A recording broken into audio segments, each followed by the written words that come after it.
Good morning, everyone, from Dunrovin Ranch in Lolo, Montana for one of our Social Mondays. Welcome.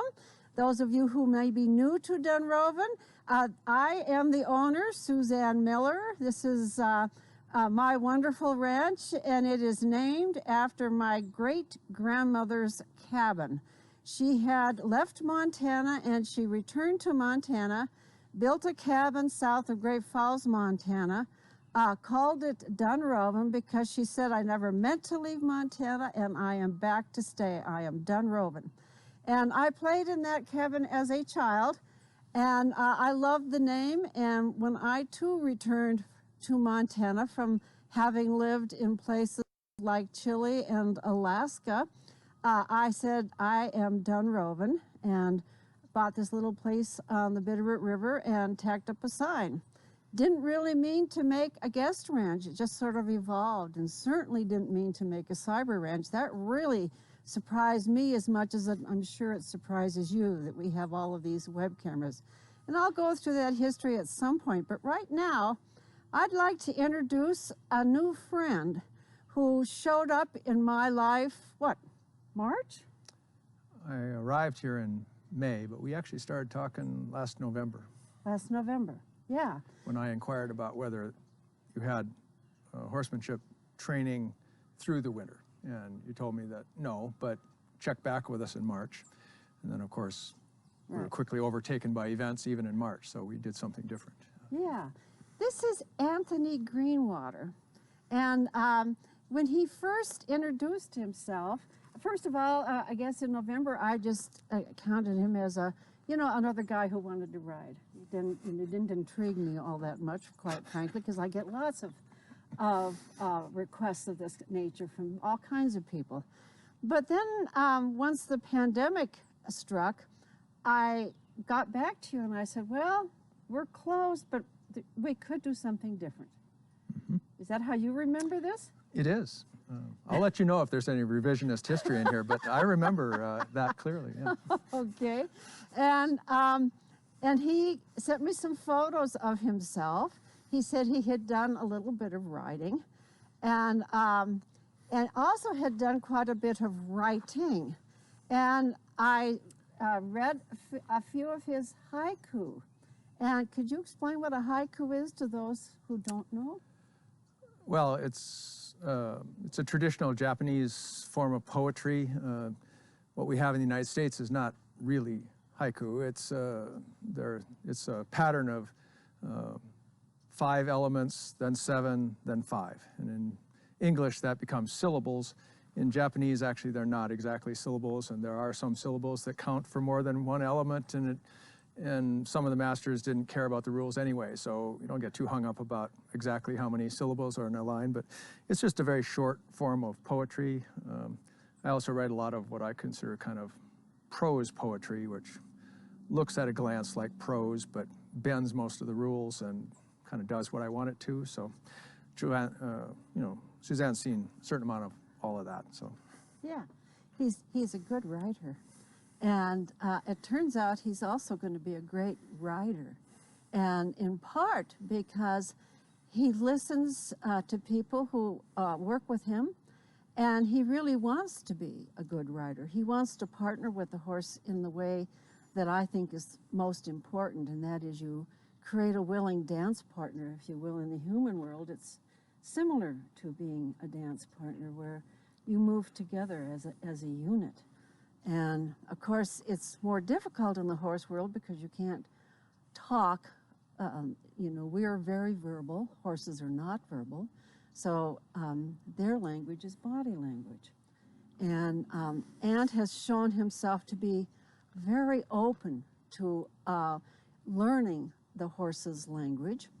And I've just been really impressed with your progress and your attention and your desire, and clearly your love of the animals. I mean, I can see a real bond already forming with the animals that you've partnered with. So to bring you up to how this all happened, I invited him to come out in March to help my farrier trim all the horses' feet. And he had never really been around a herd of horses, and I just sort of threw you to the wolves. Threw me to the horses, yeah. Yes. Yeah, and you did great. You know, and you had I think one of our helpers, Chris, probably was out there helping you. But one of the things that I really noted about Ant, at one point he said he wanted to learn to ride a horse like a woman guides a boat down a river. Ant is an expert in rivers, both professionally and personally. Can you give us a little bit of your history with rivers? Well, I am a hydrologist, or was by profession. I'm retired now, so you know, I'm a waterman through and through. But for many, many years, I was strictly a flatwater canoeist, wilderness areas all over, especially in southern Canada and northern Minnesota. Eventually, I discovered that you didn't have to be self-propelled all the time, and you could actually just go down rivers. And this started kind of my love affair in the West when I moved to Montana permanently, in part because I wanted to be around hurrying water. And I started in whitewater canoes because, of course, that was the smallest change from the canoes I had been riding for decades. And eventually a knee injury kind of forced me out of my canoe, and then I went to inflatables, rafts mostly, and have been, you know, riding them ever since. And this remark that Suzanne mentioned about rafting like a woman, it is not a criticism in the slightest. In fact, it's a high compliment. Women might weigh half as much as a typical male oarsman, and so they have to ride smarter. I mean, they're not going to be able to heave a boat out of a hydraulic in the river the way a guy might think he can. He probably can't either, but he'll give it a go. And so a woman has to be smart enough to use the features of the river to go where they are. And the very best whitewater canoeists that I have ever met were all women. And it was just fascinating to watch how with a little flick of the paddle here and a flick of the paddle there, they're going through these class 4 and 5 rapids, and the rest of us are a little wide-eyed thinking that this is going to be a challenge. And so I take riding horses in the same vein, that nobody is going to overpower a 1,000 or 1,200 pound horse.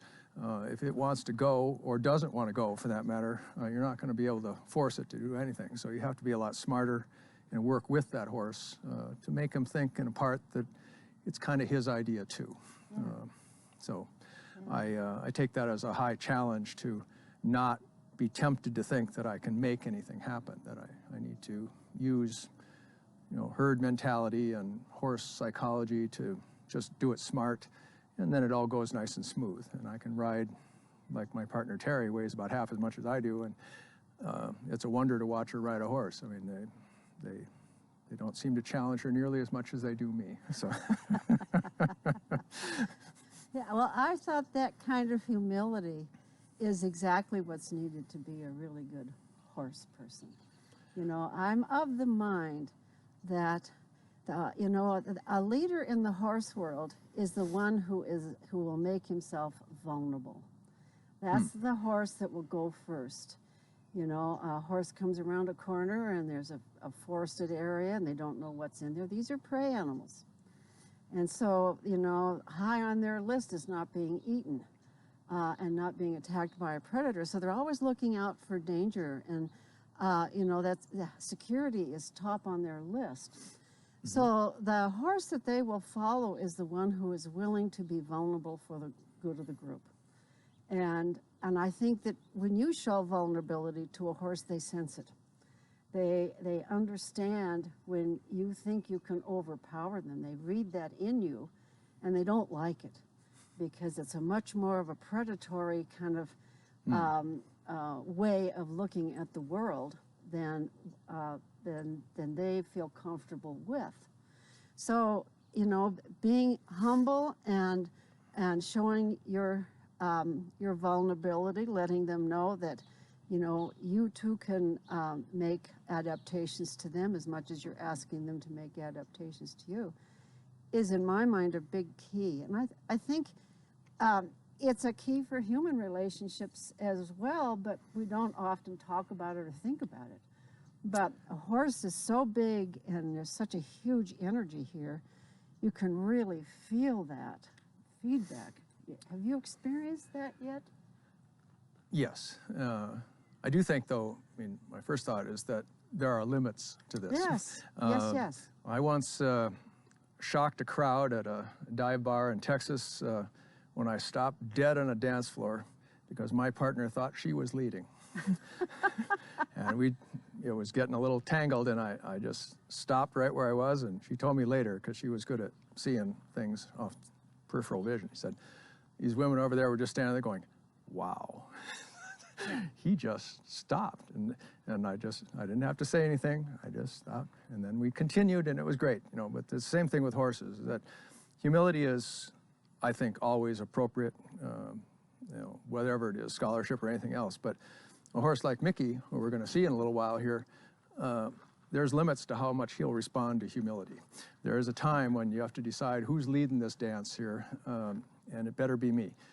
That doesn't mean that I'm not absolutely into my partner in the same way I would be on a dance floor, but there's a line that, you know, you have to keep clear, that we are the rider here, and it is our plan. And for all that, I'm interested in knowing exactly what the horse is thinking, and always attuned to whether there's some kind of discomfort here that maybe, you know, I can do something about or whatever.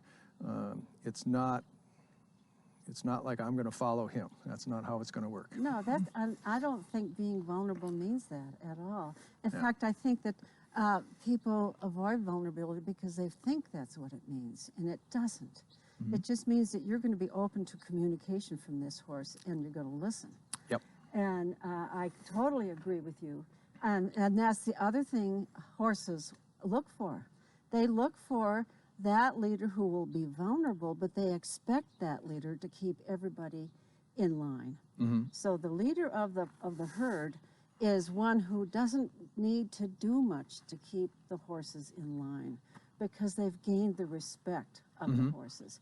And, you know, since we're talking about Mickey likes to think of himself as a leader, but he's not, because he's too much of a bully. He won't show himself to be vulnerable. He's pushy. So yes, he gets his way often because he's a bit of a bully, but he's not really the one that the horses want to be next to, they want to follow. And I guess that's what I'm trying to say here, is that the leader who gains confidence of their followers, who through putting themselves in harm's way for their benefit, who shows that ability to be vulnerable, is the one that they will follow, you know, gladly, happily, and actually long to be near you. And that's what you're looking for. I'm sure there are herd dynamics come into play on bigger trail rides, but with the limited things that we can do this summer, you know, it gets down to just horse and rider. I mean, you know, we've gone out, I haven't been out at all this summer except in groups of 4 or less. 4 meaning 2 people and 2 horses. Right. When you got, you know, a pack string of 10, 12 horses, I'm sure it gets a lot more complicated, but as far as which horse is dominant and all that. But, you know, Mickey and Mystery, another black horse you'll see later, are the only 2 horses that have been out with me this summer. And so the 2 of them seem to be a good pair. I don't know exactly how that works, because Mystery is somewhere in the middle of the pecking order. Mickey is definitely at the top, but there's no hassling each other. You know, Mystery seems very comfortable around Mickey, and some of the other horses here are more nervous, you know. But so it really comes down to, when you get right to it, is how do Mickey and I ride together when I'm on Mickey and Mystery and you. Yeah. So absolutely. It's a herd of 2 at some point, you know. Absolutely, that's right. That's exactly right. At any rate, Ant is going to be riding here on a regular basis, and he's agreed to be mic'd up so he can talk you through what he's thinking. He is purchasing these 2 horses from me, Mystery and Mickey. He calls them the Black Boys. Boys in Black. The Boys in Black, yeah. Like or today, the 3 of us, the Boys in Black. Yeah, right. And I started by partnering you with these 2 horses, and it seems to have worked well. They're very different. They're very different, in temperament. They're different in abilities. They're different in age. But I think they both tap into something that is in you and that speaks to you. Yeah, I know the shorthand of referring to Mickey as a bully and all, but I kind of resist that way of looking at him. But I think he's underutilized lately because this has been a very quiet summer and he just needs a lot of work, really. But I think he's slightly misunderstood. I think he's I've known guys like him my whole life, and he's just kind of something about him that I liked him right from the start. And the theory out here was that when we first started the Horsing Around series back in May, was that I would ride Mickey because he would show me the gates in the arena, and then at the time we were still hoping to do a lot more trail riding, and then I would switch over to Mystery, who would also expose all my weaknesses as a rider out on the trail, because he would be a little bit of a handful there too. And as it's evolved, the Horsing Around series never quite got on the trail, but I've been out quite a bit, going down mostly to the river here and to the pasture across the way, with one or the other, and often riding with Terry on the other horse, so that the four of us have been out a lot together. And they are, well, it's a teaching experience when you get on there. And I mean, they're teaching me every time you get on the horse. So it's, and they are very different. Mystery, very active. He's less than half as old. He's got real lively sides. But Mickey is an old war horse that can still do it. So it's interesting to watch. And yes, when we go out, like on the trail ride down to the river here, we've crossed the river several times in the last week, back and forth, and it's a thing to see when they plow across the water. That's up. Now after that recent rain, it's up a few inches up on their belly and just surging across the water like they've done it 100 times, because they have. No fear in them. Just that sound when their feet are hitting the stones underneath. It's kind of a thing for me as a waterman. But Mickey, it turns out, is more comfortable following Mystery most of the time. He doesn't insist on being in front, which I kind of would have guessed earlier in the summer, but not really. And Mystery, for his part, is very comfortable being in front or behind. He's one of those adaptable horses. He doesn't care one way or the other. So the two of them together has been, extra interesting, because it gives you more of a dynamic when you're out there. There's always horse and rider. I mean, even if you're by yourself. But when you put, another person, another horse out there, now you've got a little community of sorts that's going down the trail or across the river, and I find it just as exciting and really almost addictive as when I first found out that you didn't have to push your own canoe all the time, that you could just put it in the water and watch it go. So Mickey is a well-schooled champion horse. This guy is an athlete, and it shows even at his age. And Mystery is kind of a greenhorn in terms of his training. Mm-hmm. So you're given two completely different sets of situations, and it's really wonderful that you enjoy that challenge of working with two such different horses. Yeah.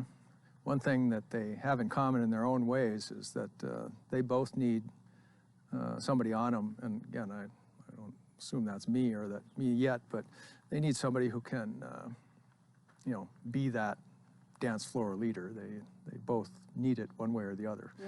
Mickey to keep him from kind of just doing his own thing. Mystery to give him the confidence to be the great horse that he really is, without getting too spooky or prancy or just sort of flighty.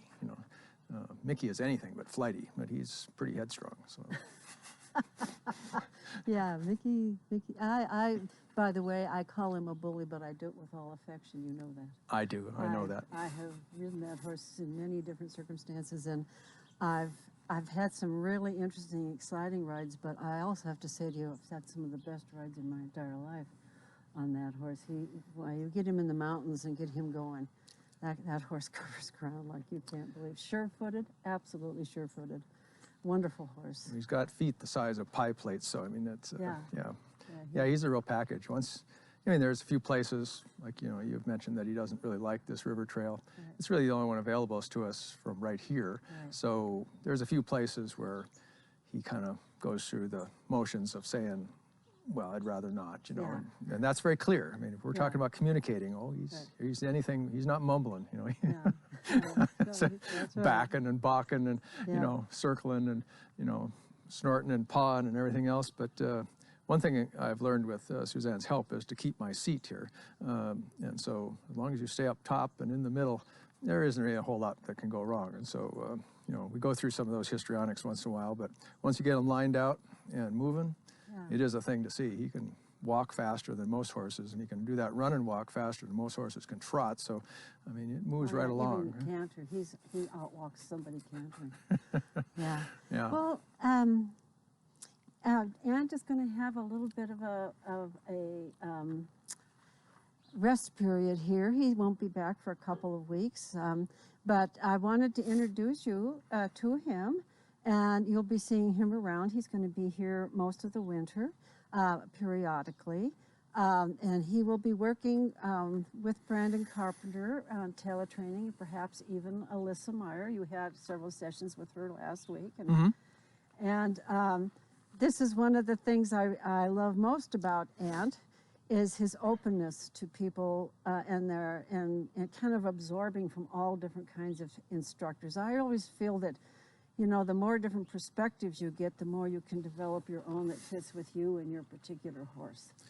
Well, the thing I've noticed this summer is that, experienced horse people are very uniform in the big things, the safety things and, just real basic horsemanship. Call them rules, because everybody does it a certain way. Yeah. But then you kind of start shading off into things that are more a matter of style. And so, for instance, Alyssa would have certain ways of approaching certain problems. You would have another. Brandon probably has his own. Eventually, I'll have my own. Those things are partly a matter of your own style and also the horse you happen to be working with. But on the big stuff, boy, you just listen to anybody, and they'll tell you the same thing. And so those things I took straight ahead. Just there's not for me to be rethinking, the basics, but the details, yeah, I look forward to it. Like today, for instance, lately had a little kind of both these horses. You'll see had kind of a thing at the mounting block. At times they've been good, and although normally here at Dunrovin we'd use a mounting block, I'm not going to use one today because we're going to be moving our feet. I know it's going to happen, and I don't want that thing in my way. So it'll be like we're out in the trail, and you just got to get up however you do.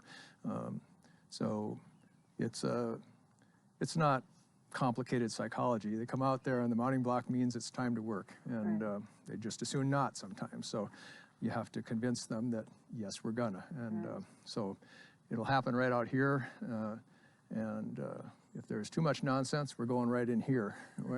We'll move our feet for sure. And the idea would be to, as some people would say it, to make the right thing easy and the wrong thing hard. And if you don't want to let me up, Mickey in particular will figure out, I think, pretty quickly that it's a lot less work to let me get on and do a few laps around the arena and go back to his hay than it is to come in here, because I got his number in here now. Alyssa helped me get that straightened away last week, and he'll be running in here for as long as it takes. So I don't know that I'll ever get on, but I think eventually he'll figure out that it would just be easier to say okay.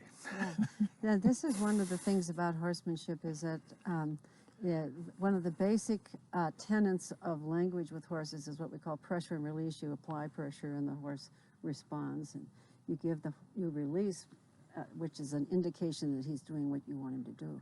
He finds the release, and then he knows it clicks. And that's what happens in the field. That's a horse, the dominant horse is the one who can make the other horses move.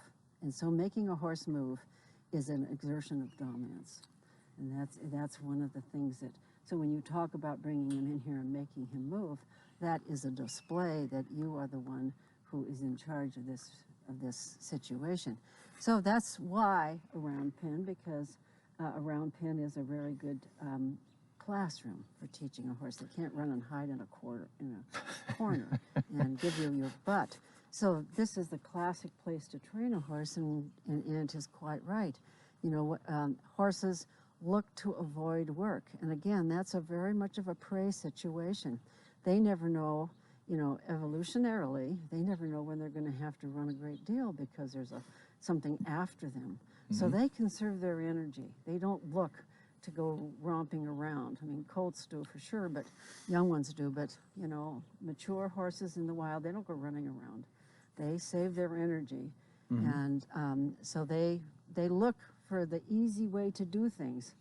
And if you show them this is easier than that, they're going to figure it out. You know, the flip side of that, of course, is that what you're really aiming at, and Suzanne's made that real clear all summer, is that you want being with us to be their safe place, Right. and even their happy place. And so once you get that kind of a bond, then all this other nonsense kind of goes away. That, you know, if being with you means you're on top, well, great. You know, that's just what we do. And that's when you spend enough time with the horse, that's where we'll be, I'm sure. But for now, you know, I'm just here once in a while. And so, you know, I don't have any other interaction with them other than to just wander around the pasture once in a while. So once they're with me, it'll be a different deal because it'll be, you know, all the time, every day, riding lots and all that. So for now, yeah, I have to work a little harder sometimes to really get their attention. But, you know, we've come a long way. And I really haven't ridden any other horses. In fact, I don't think I have any other horses here all summer. So there are other horses elsewhere that I ride sometimes just to get in that quarter horse experience, you know. It's such a different thing from these walking horses that, Yeah. So. Well, with that, I'm going to leave you to it, Ant. And Ant is going to just do a monologue here, and I really appreciate that. What we're heading towards here is Ant will have his own place on our website where he can do some, give you some photos and some of his ruminations in writing form. He's a very good writer. So look for that to evolve over the next weeks and months.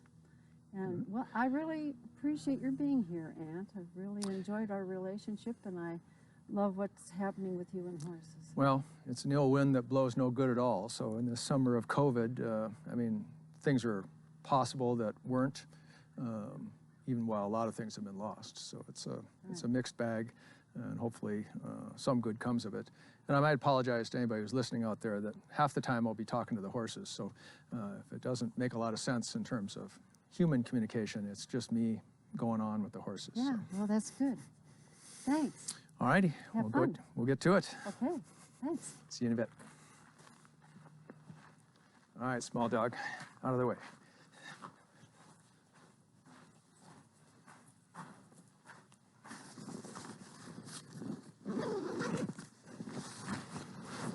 Okay, we got that, and we got this.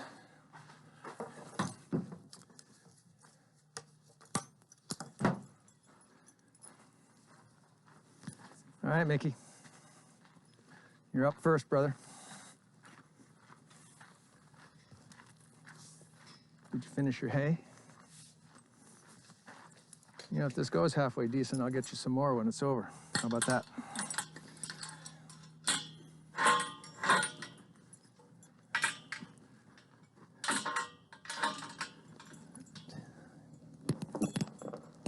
What happened to the bottom of your feeder?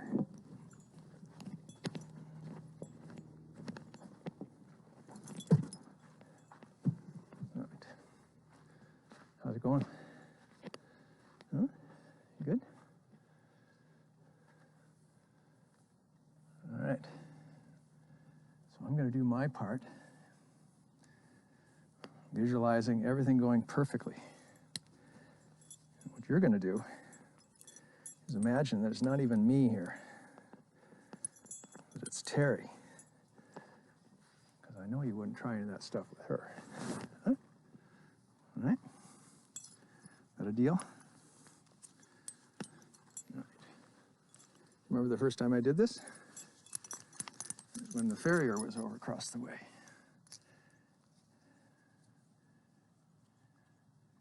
You had some horse freaked out, so Suzanne had me walk you around.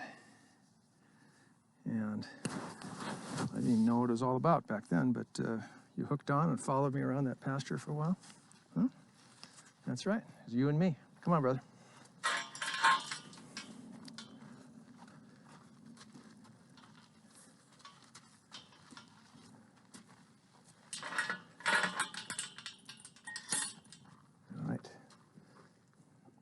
not eating now. Come on.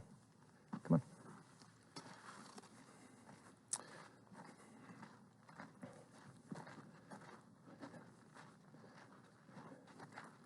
Nothing in there either. All right, in case there's folks who haven't seen it, show people how we warm up. All right, so one of the things we often do, generally do, is walk them in tight circles. What I'm looking for is the way his hind feet are crossing over. That shows, actually it's a couple things. One, it shows that he's supple enough to be moved about. He's not tied up, as we call it, in his back end. But also, it's called disengaging the hindquarters. And it's something you do anytime, really, that a horse is, you might always think in some respect that they think with their hindquarters. So when horses get kind of maybe excited or afraid, headstrong, disengaging the hindquarters is often something you do just to kind of reset their brain. And take a look in their eyes, make sure that they're looking good. Those things out of there for you. Okay, all right. So why don't we tack up, and then we'll see how it goes.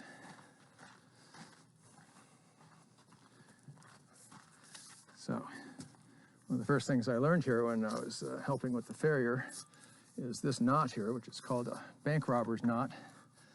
Because if I just pull on this end, the whole thing comes undone. And since Mickey tends to be a little bit mouthy with ropes, we put a little extra lock in here so if he pulls on it, he can't untie it. You're smart enough to do that, aren't you? All right.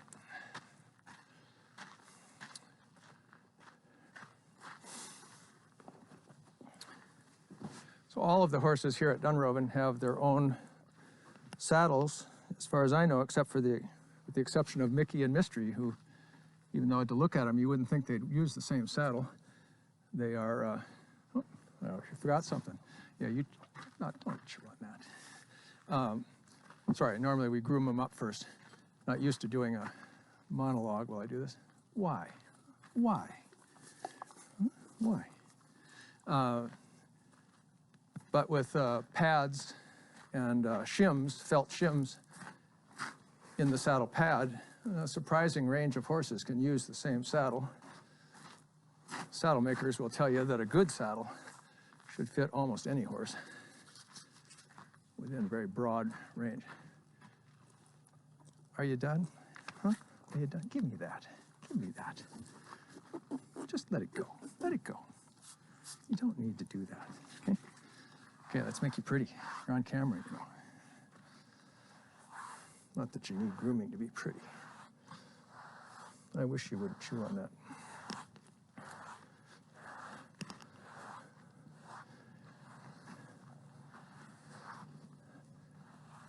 So for all that he is the dominant gelding in the herd, I think he's a little bit delicate. You have to use kind of a light hand with the curry brushes.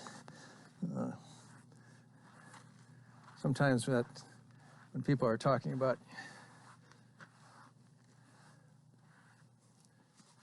riding smart, like Suzanne and I were just talking about, these animals can feel a fly land on their back. So it's not like they can't feel every little twitch of the reins or shift in your body weight. They're surprisingly sensitive. I think we associate size with crudeness or coarseness. And certainly not the case with horses. Is it? Huh? Huh? Is it? I don't think so.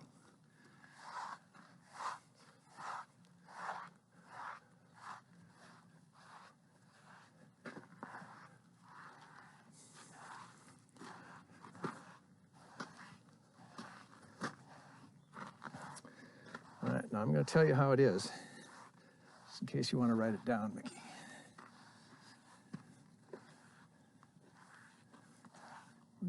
We gave Alyssa Mayer's method full treatment the other day, and I never got on. Huh? I believe in being thorough, so I didn't mind at all, and I enjoyed being with you, but today I may or may not end up getting on, but you're going to work for it. So why don't we just show people what a great horse you can be? You know, people sometimes talk about you like you're a problem or something. Problem horse, maybe. And it won't help if you won't let me get on. Okay? Is that all right? All right, let's get ready.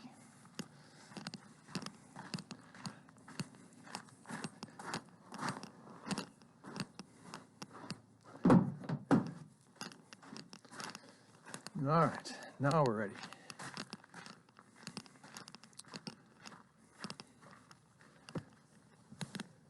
Look, make sure there's nothing in here that's going to be annoying. So this, okay, here we go.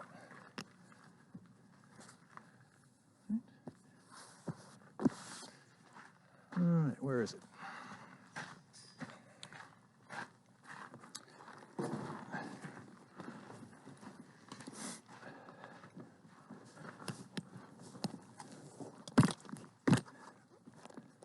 Okay, here it comes.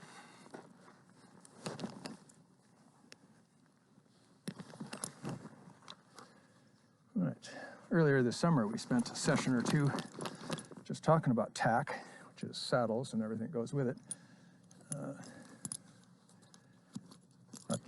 Partly details of fitting them to the horse, but also where exactly it should sit in relation to the horse's shoulders. So I always feel under here to find that shoulder muscle and get the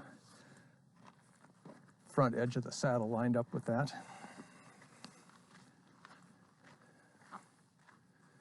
Okay. Good. Mickey's front cinch is still wet from riding in the river yesterday. So, coming under.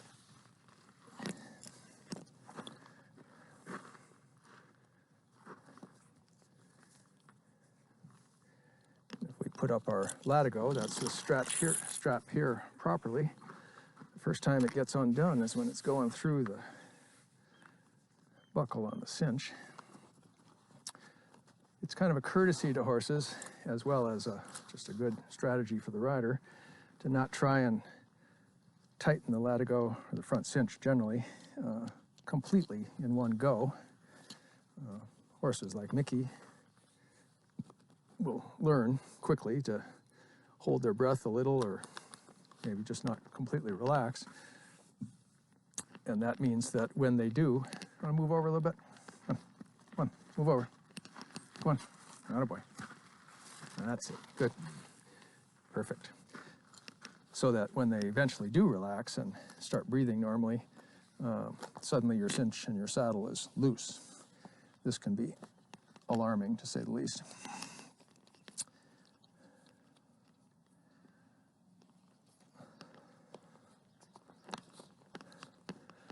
So what I like to do is get it reasonably snug, but not worry about it too much yet, and go on to everything else.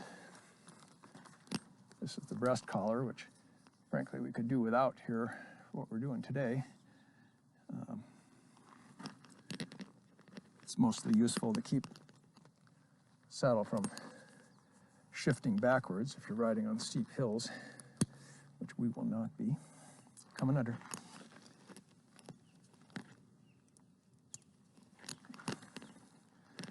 Good. Coming around.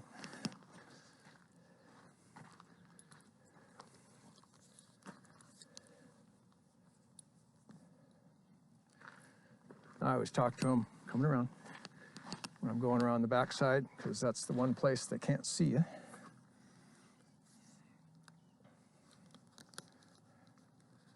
All right, what's going on here? I'm always confused by his breast collar. There we go.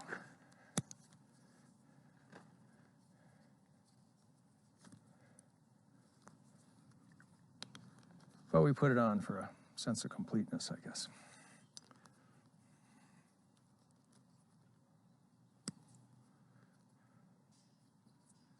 In case we get a wild hair and just head up the hill, huh? Okay. About right. coming around.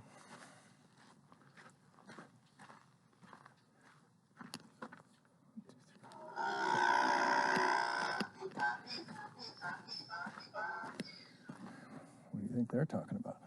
Hmm?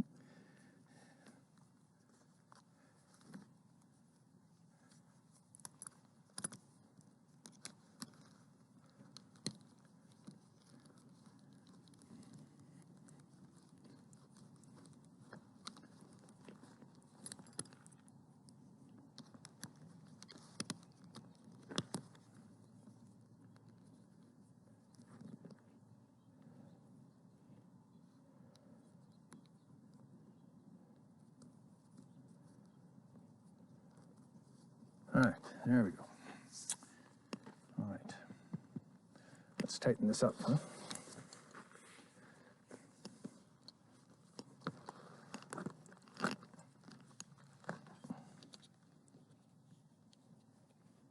Okay, that looks about right.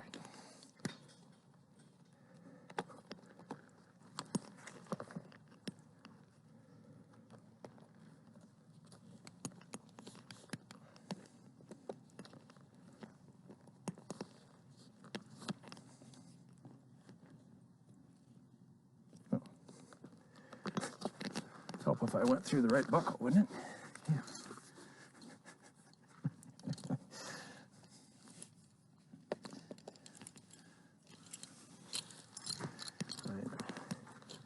Horses could sigh every once in a while. You just say, goodness sakes, get it right, will you?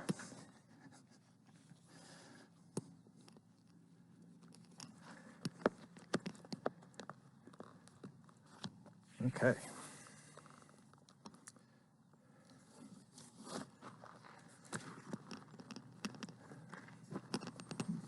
Looking good. All right. And lastly, the head stall, something that Mickey's not that keen on. Okay, come here. I got you. This gets, every piece gets us a little closer to doing some work. Come here. I got you. I got you.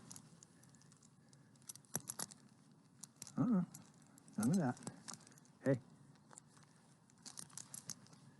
I'll jab my thumb in there if I have to. Come here. Hey, come here. Now turn around. Come on. Move. All right. Now, let's get this squared away. What have we done here? All right. All right. Easy as anything now.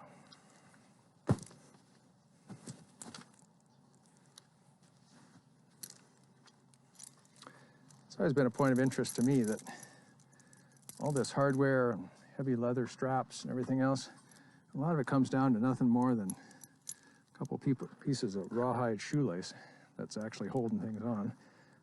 Okay, right there. Right there. There you go. Open up. Attaboy. Nice. That's good. That's good. I got you. Okay. What's going on here? There we go. Other ear. In there? Yeah, that's good. This thing is always a bit of a tangle up here. I got you. Okay. Hey, hey. Well, that takes mouthiness to a new level. You know, if you're gonna be that mouthy, you might as well say something to the people. Take the microphone.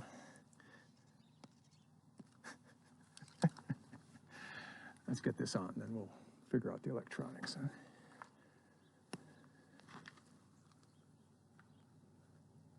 What's going on here? Why is this so short? Look at me. Look at me. Oh, I see. Okay. I gotcha.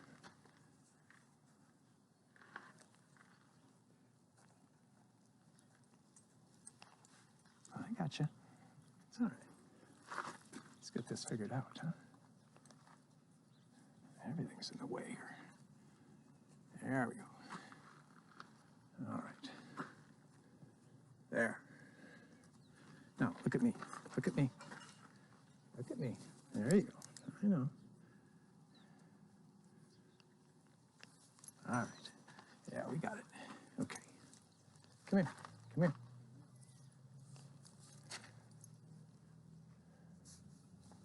There we go. I know. This isn't making you any more excited about anything to follow, is it?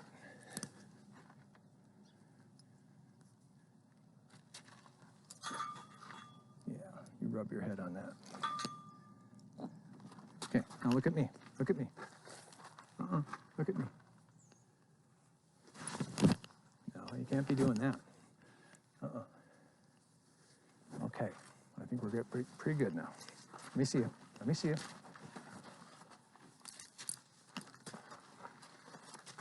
Come here. Come here. Come here. Okay. Come here. Easy. Easy. I got you.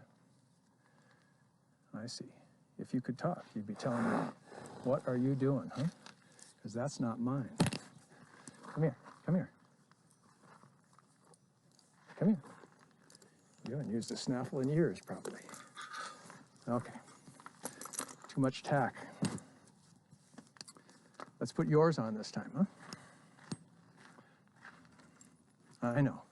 That was all on me, brother. That was foolish. All right. I should have known. Yours has a lot more hardware. Got some of yesterday's river grass in it, too. Come here.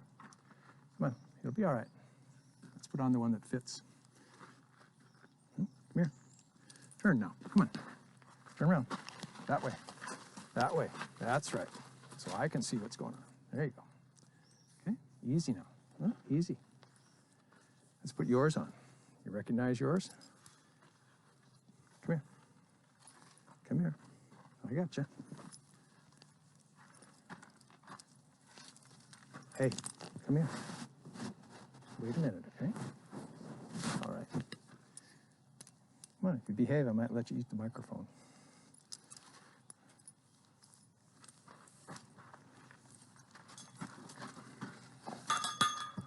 Come here. Enough of that nonsense now, okay? Stand. Turn. That way. Maybe we'll just skip this and go straight to the round pen. Huh? Easy. Huh? Easy. Huh? All right. I'm going to hold that. I want you to turn. Get over there. Come on. Move over.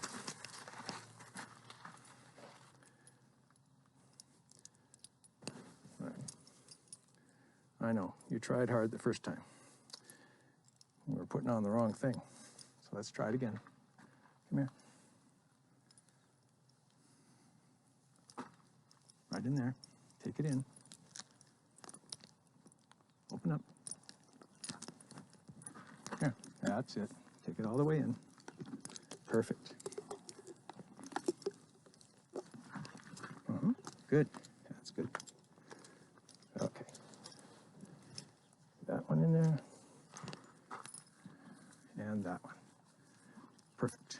Okay, now look at me so I can see what's going on. Look at me. It's all right. There you go. All right, now we're cooking. Here, where's your chin strap? Come here. Come here. Hey, don't do that. Where's your thing? Can't be pushing on me.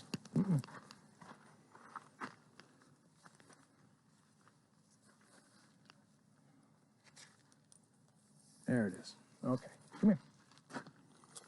I got you.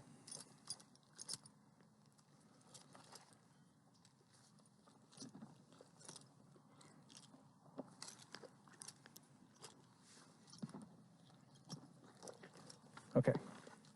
Let me see you now. Let me see you. Okay. Hold on. Hold on. Let me get this adjusted. Come here. Come here. No, no more of that. Back over there. Back.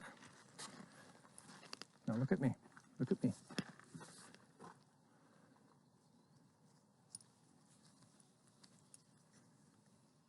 All right. Looking good. All right.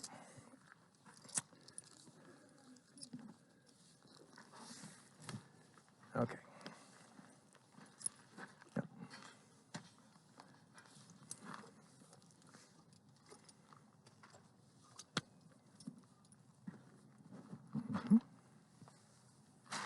No, no more pawn.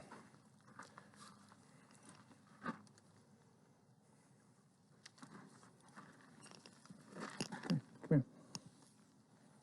There you go. All right. We're ready, kind of. All right. Sorry about that screw up. That's my fault. Good? Of course you are. You're the best. All right, let's see what we can do here. All right. We're not going anywhere. Come here. Come with me. Come with me. I got you. Come on. Come on.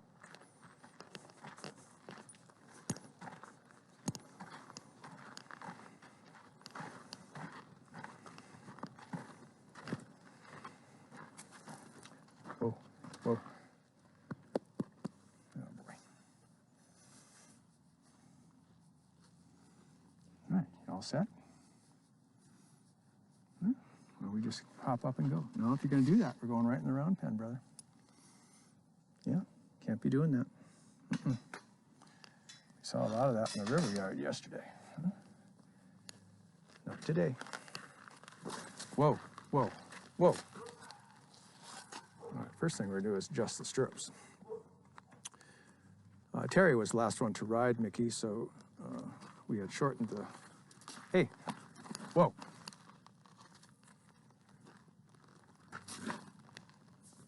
We had shortened the stirrups for her, so.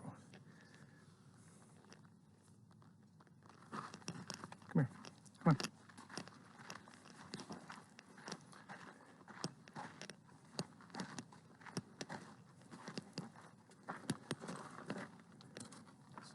Step up. Right there. Yep, right there.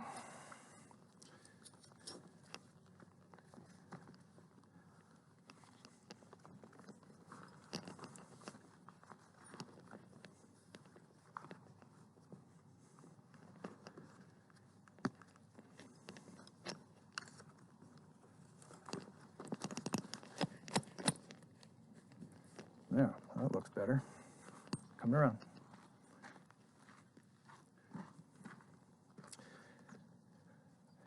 Yeah, I've heard two different reasons why when you cross behind a horse, you want to stay close to them. One is that, of course, you can put your hands on them and reassure them that it's just you going around, because it's one of their few blind spots immediately behind them.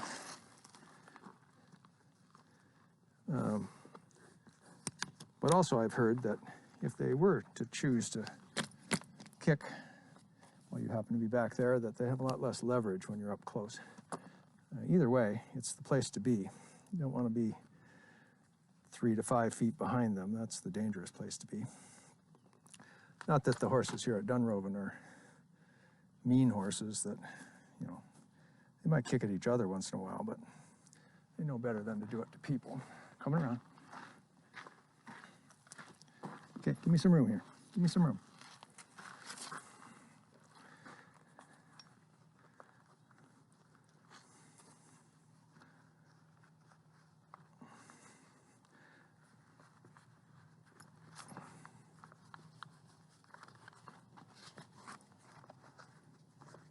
Okay.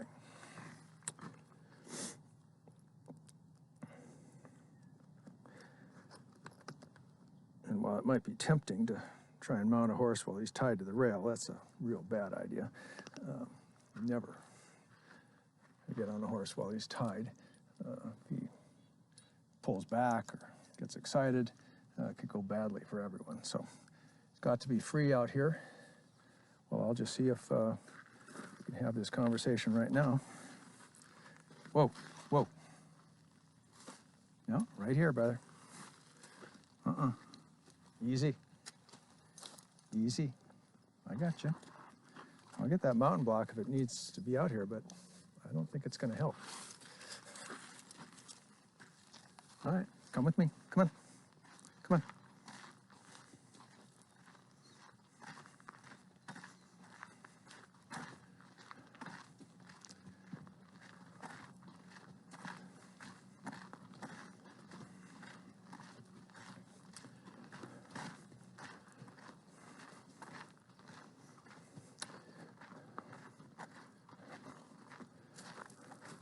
So for all that Mickey's showing bad manners at the mounting block or not block, we are in fact buddies.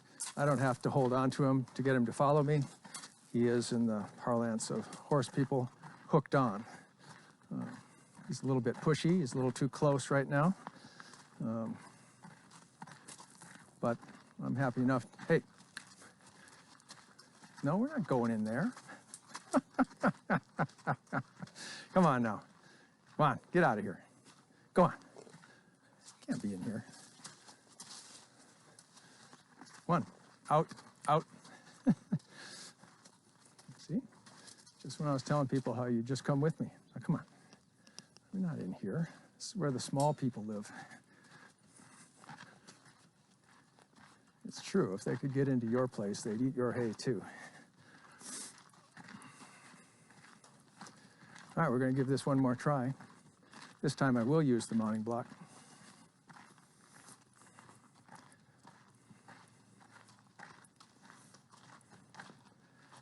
Just in case it wasn't clear what we were trying to do.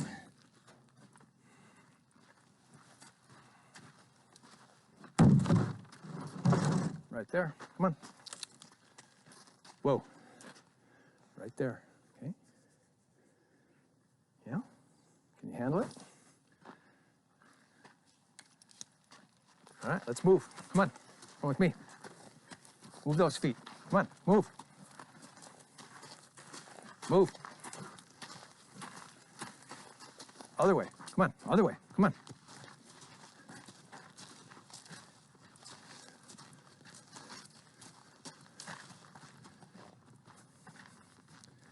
It's nothing personal, Mickey.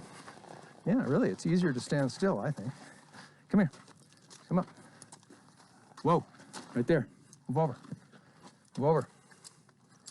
Stand. All right? Oh, stand right there.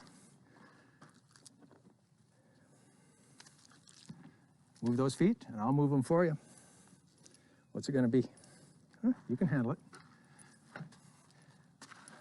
See, Melissa Mayer would say that there's two main reasons. Come on, let's move then. Come on, round, let's go. Move it. Two main reasons they won't do or aren't doing what you'd like them to be doing. The first, and usually the case, she says, is that they just don't understand what you want.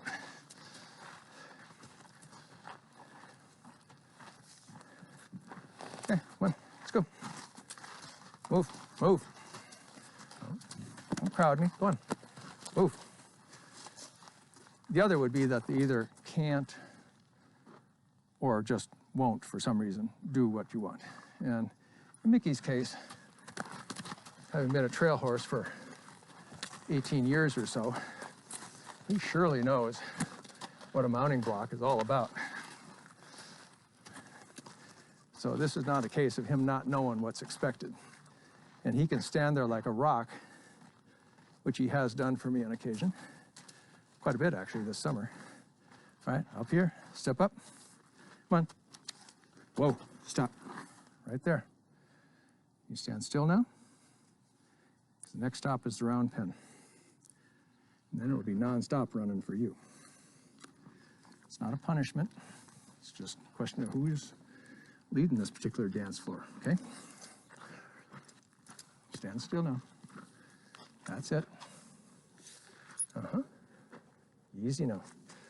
All right, come on, come with me. You want to move? It's time to move. You get to do it with full tack on, too. Okay, now these don't have straps. All right. Taking this off, just for safety. guess we won't be riding today. But we'll get our work in anyway. Come here, come here, come here. Okay, I'll be back.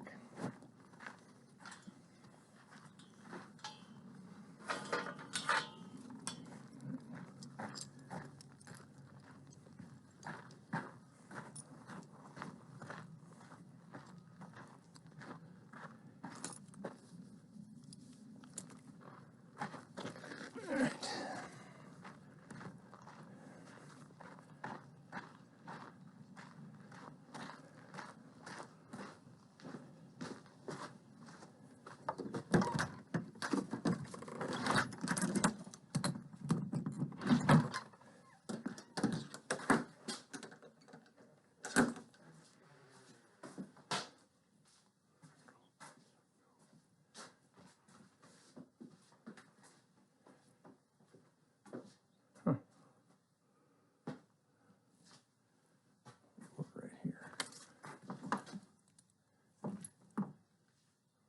Come on. Where are the baby straps?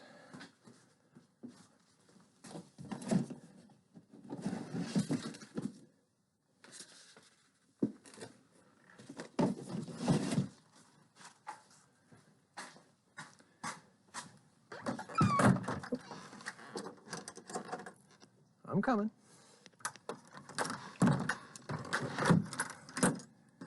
Just in there talking to the tack.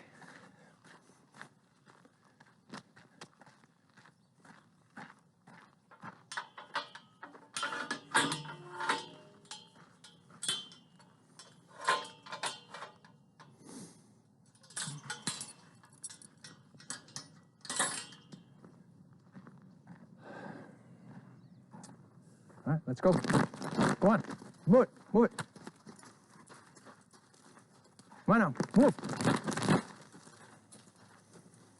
That's it, keep it going. Looking good.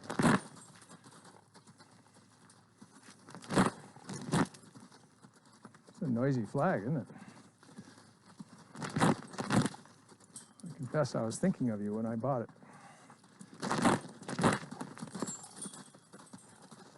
Whoa. Other way. Other way. Come on. Other way. Come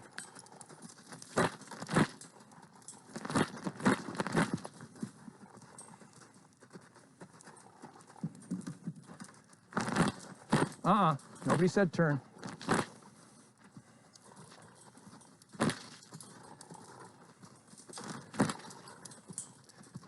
Spent some time about a week ago in here with Alyssa Mayer on the phone,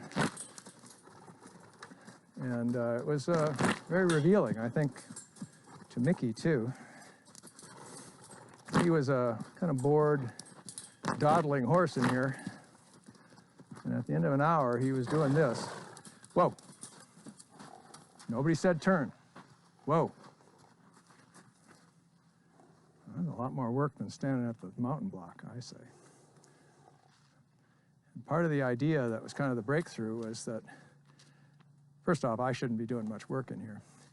But when we needed to motivate him, it's not personal. And even though I would touch him with this, it was only if he was still there when I reached that rail. So if I run forward to the rail, and I gave him a little benefit of the doubt there, but if,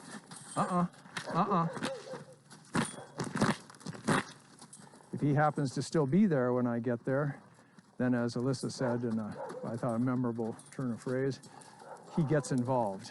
Come on. You want to move your feet? We'll move our feet. Whoa. Other way. Other way. Go on. Other way. Go on. Turn around. Attaboy. Go on. Go on.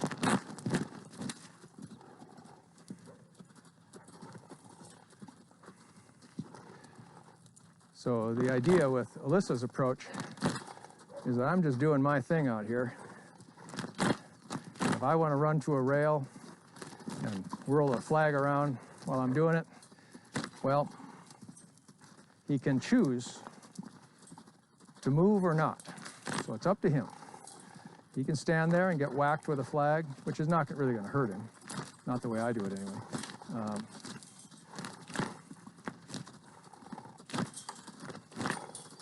Whoa.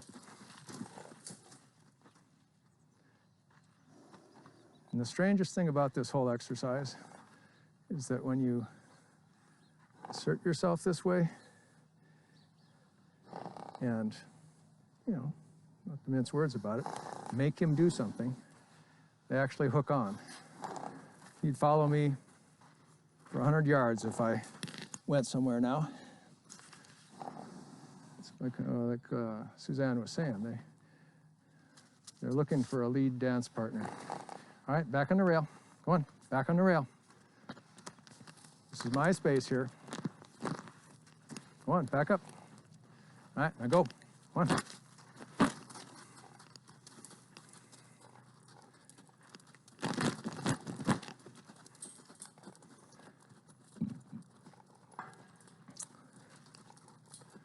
That's it. Come on. That's it.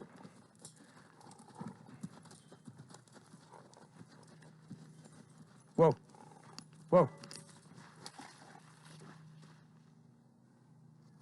And what we're looking for is that right there. We want them to be looking at me, paying attention.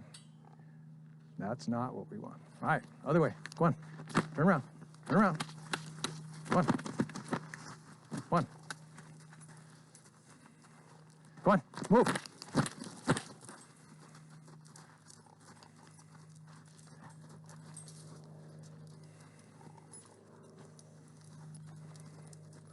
So as we drill more on this sort of thing, shouldn't have to use the flag very much, least of all on him. Why not? Use your voice and your own energy to let him know whether I want him to go fast or slow. Why not? Nobody said stop. That's it.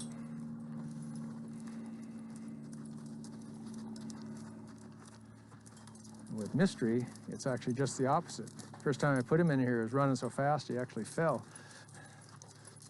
The trick with him was to get him to relax and not. Go on now. Yeah, it gets tiring, doesn't it? Whoa. What are we thinking? You're looking good.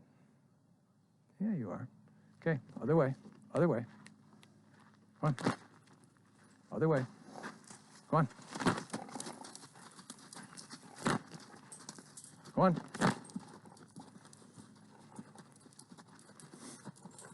Keep it moving.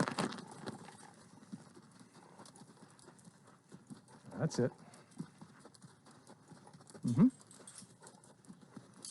Okay. Whoa. Whoa. Okay. Let's try something a little different. I don't have any reins or anything, but what do you say I just get on? How about that? Yeah? Here, come off the rail a little bit. Come on. Yeah, right there. Mm-hmm. Still? Oh? All right. We'll go again. Oh, don't come in here with me. Come on now. Go on. Move. Go on. Let's go.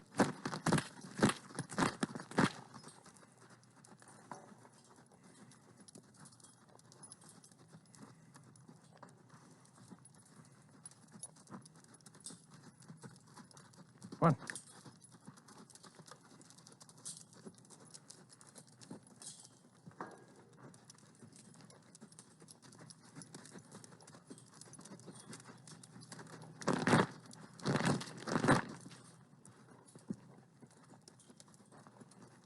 Whoa. Nice. That's nice. Don't come in here. Other way. Other way. Let's go. That's it. That's it. Exactly.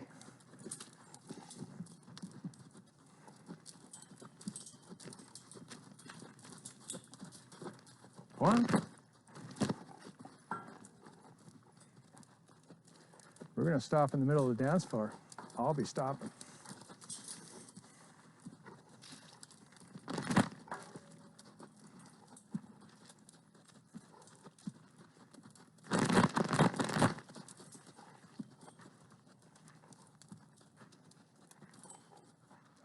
Whoa, whoa. All right. Nothing personal. I love you, brother. We got to get a couple things understood. You be sure to tell me if there's something I'm missing, huh? Yeah. Yeah, it's tempting to hop up from this side. You're supposed to know how to do that. If I was to use that, would that be a problem for you? Let me go look for those baby reins again. I didn't find them earlier. Hang on. Take a breather. I'll be back. Yeah, I know. I know. Yeah, I'll be back.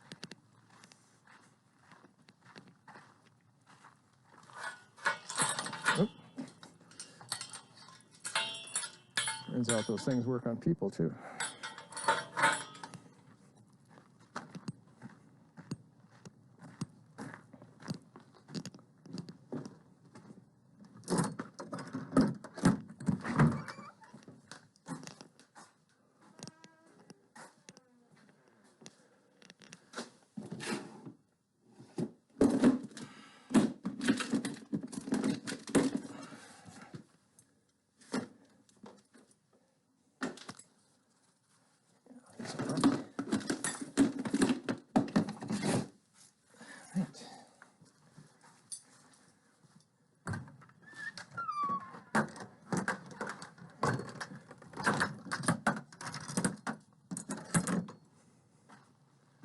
All right then.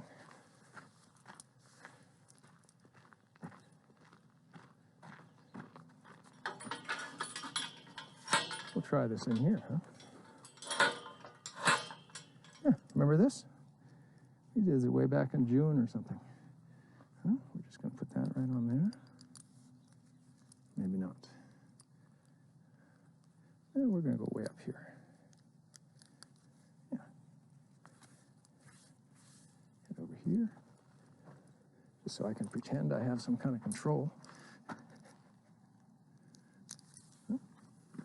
Just like that. Okay. What do you say I just get on? Ready to stand still? I think you are. Coming up. All right, let's go for a ride. Come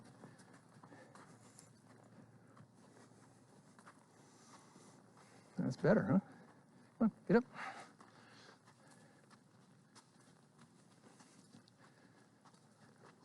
Nice. Yeah. I'm sorry we had to do that. It's good for you anyway, I'd have to say.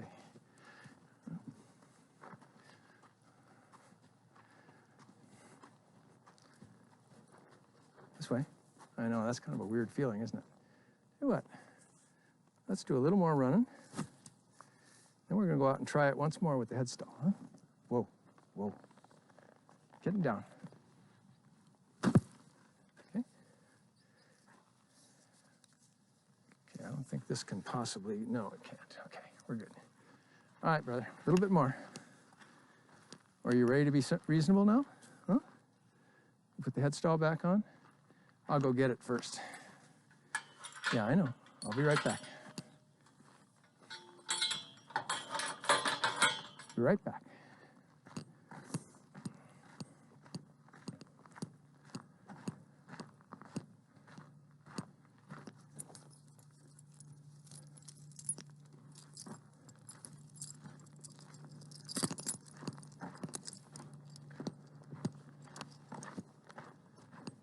All right, we're gonna try this again.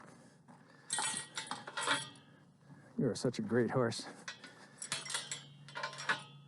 I hate to see us get tangled up on something so basic as this. Okay. And we're going to put yours on this time, okay? Here you go.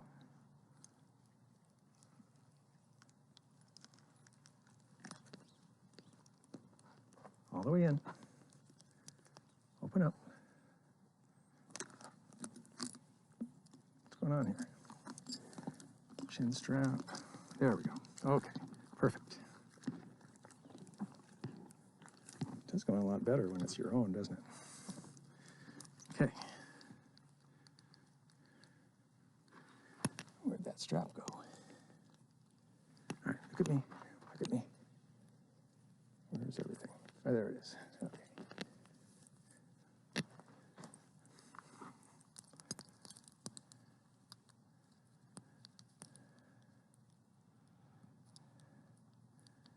I'd like to think I could ride right out of here, but that's kind of a low bridge there. If all went well, it'd be easy, but probably not a very good idea.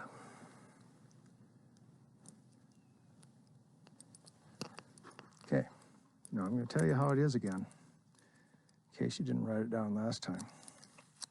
We can come right back in here.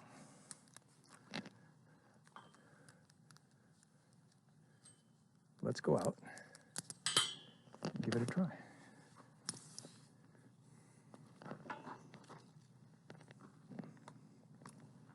Yeah, let's get you straightened out here. There you are, looking good, looking real good. Okay. Come with me, come on.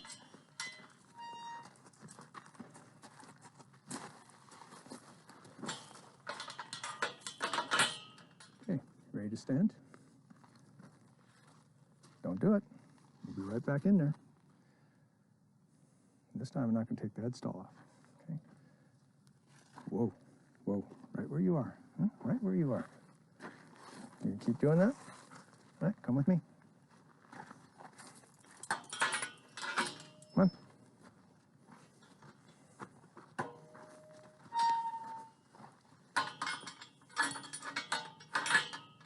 Okay, let's tie these up so we don't have to worry about them coming down. Well, I'm going to move your feet. You can count on that.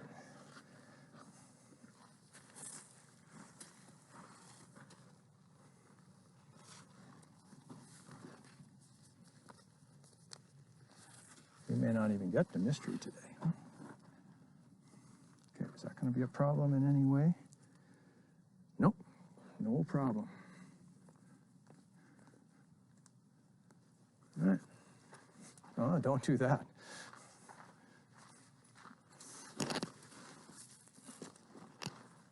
All right, move those feet. Let's go. Move. Go on. That way. Go on. Go on. That's right. Now we're going to get moving.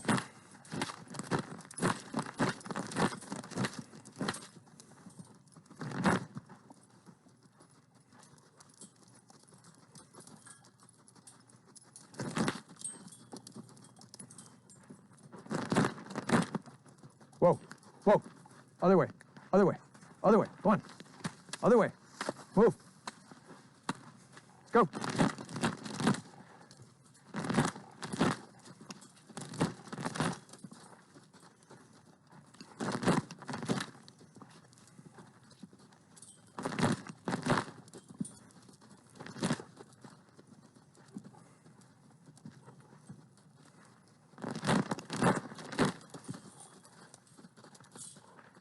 Whoa.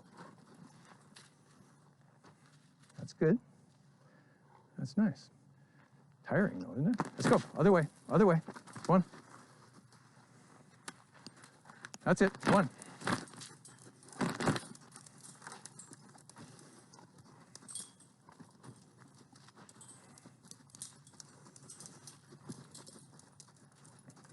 One. Nobody said stop.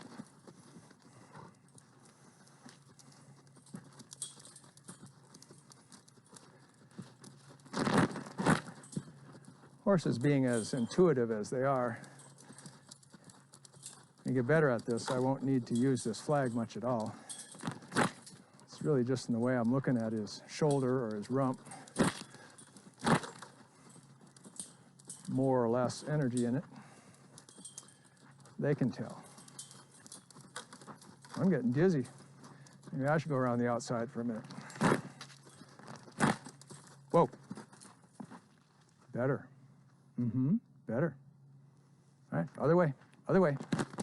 Come on. That's it. Go on. Exactly. I'd rather be riding. What do you think?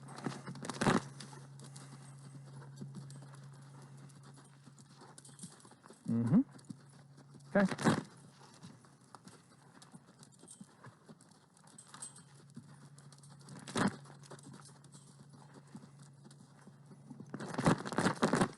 Come on, move.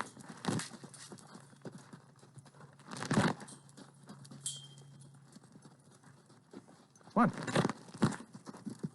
That's it. Whoa. What are you feeling about things? You're looking good. There you are. I know. A little bit tiring. Yeah. I know.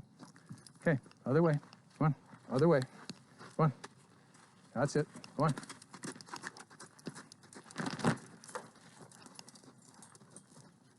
Round and go. It's all about who's moving whose feet here. It's supposed to be my idea.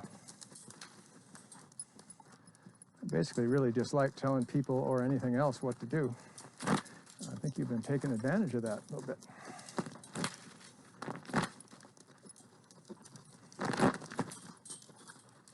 Whoa, whoa. Attaboy. All right, let's try this again. Think we leave that without a donkey eating it or something? Let's try. All right, feeling good? Oh.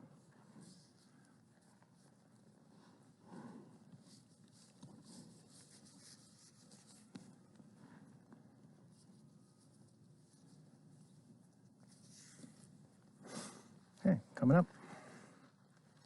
Really? Still? All right, let me tie that knot again. We'll get right back to it.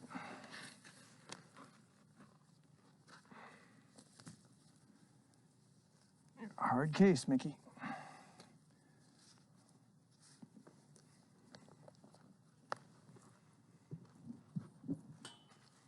All right, let's go. Come on, that way. Go on, move it. Come on, move, move. That way. Come on.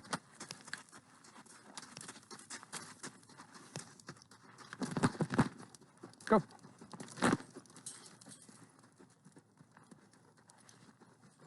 Go on. That's nice. Yeah, you're getting it.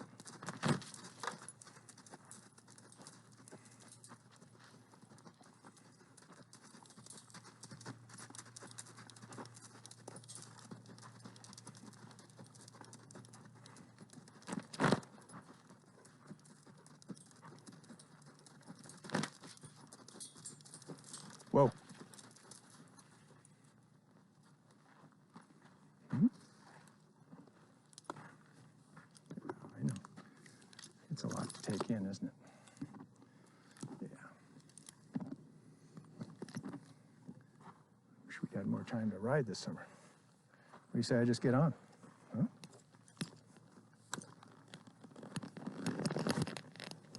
Oh, whoa, whoa. You know better than that.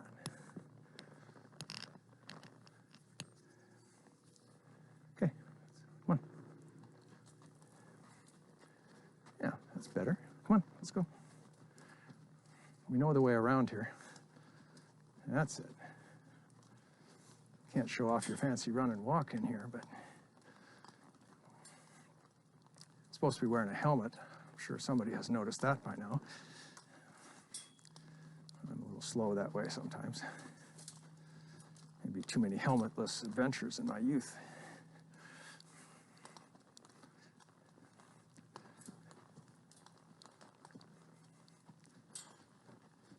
All right.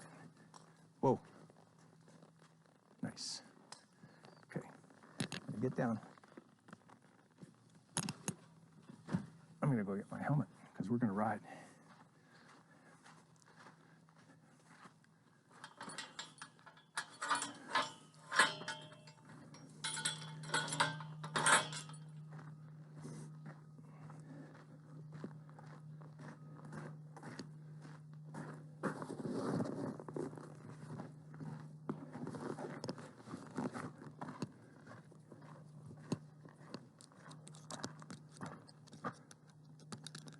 What do you say you just step on out here? Arena's open. Let's do it. Come here, come on. Step up, step up. Come on. You can go back in there anytime you want to. Whoa, whoa.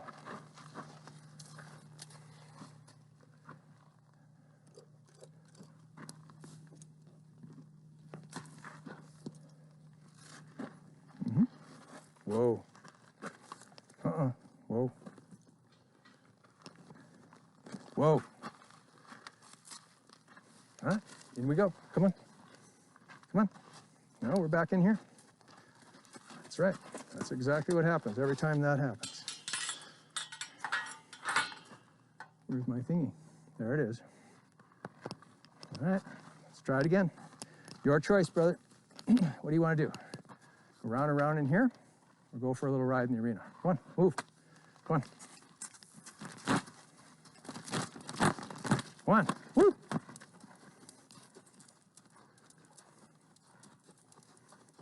Magic kind of ends when we go out that gate, huh?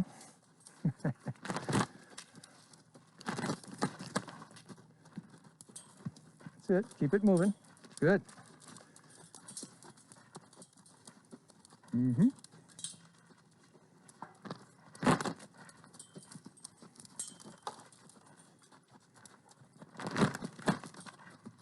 Whoa.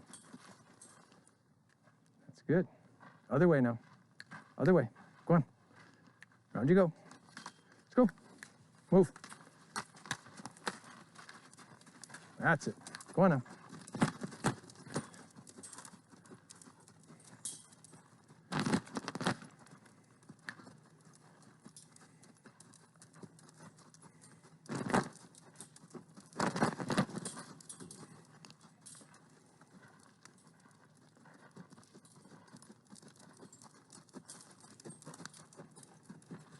Whoa. Okay. Let's try it again. You good? Yeah. Take a few deep breaths. That's right. Coming up.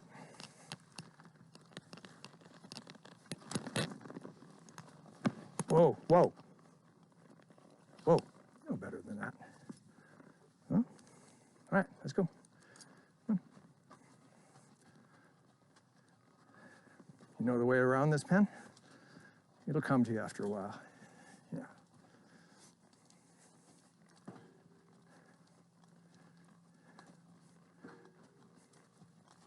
Yeah, you're doing good though. At least in here. The thing I kind of don't want to have happen is to be, miles from home and we're walking together. That's not kind of how that's supposed to work.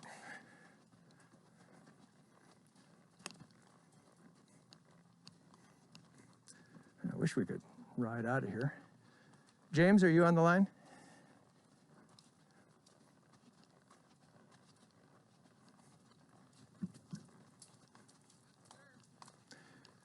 Could you check with Suzanne and see if she thinks it's a safe idea to open that gate and ride out of here? Oh, through here? Yeah. Sure. Okay.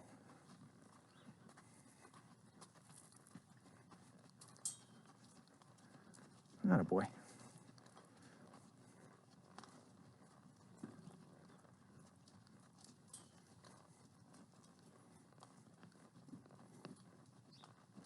Okay, out we go.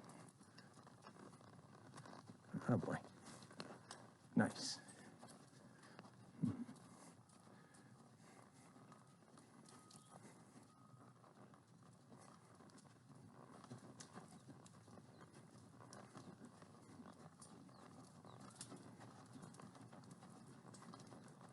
Okay, back around this way. Good to go. All right, would you mind opening it?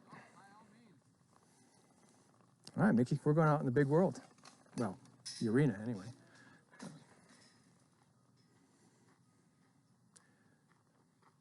Yeah, we've got it squared away. Well, we got it squared away in here, but kind of lose it as soon as we come out there. I'm going to try not to get decapitated here. Can you do it, Mickey? All right, we're out. Thanks, James. All right, brother, in the arena. Tired of going in circles? Let's ride some rectangles. Huh. Atta boy. Nice. Real nice.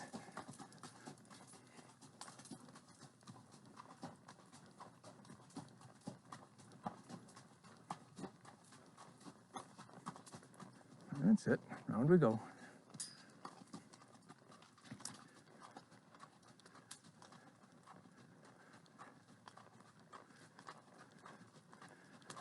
All right, show me a little more now. Give me a little more. Come on, let's go. Give me a little more.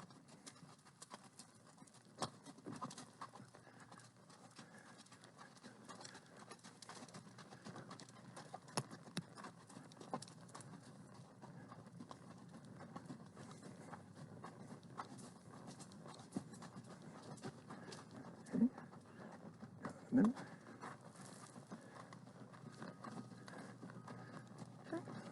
Round we go. Round we go. That's it. Good.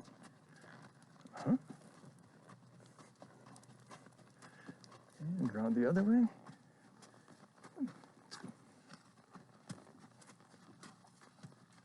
Oh boy. Nice. Round the other way.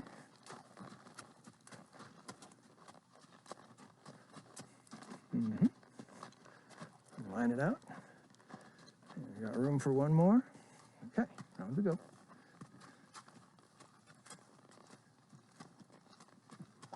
That's it. Good.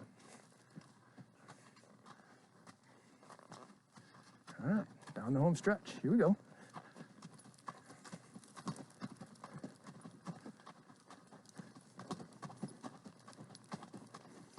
A little bit more. Come on.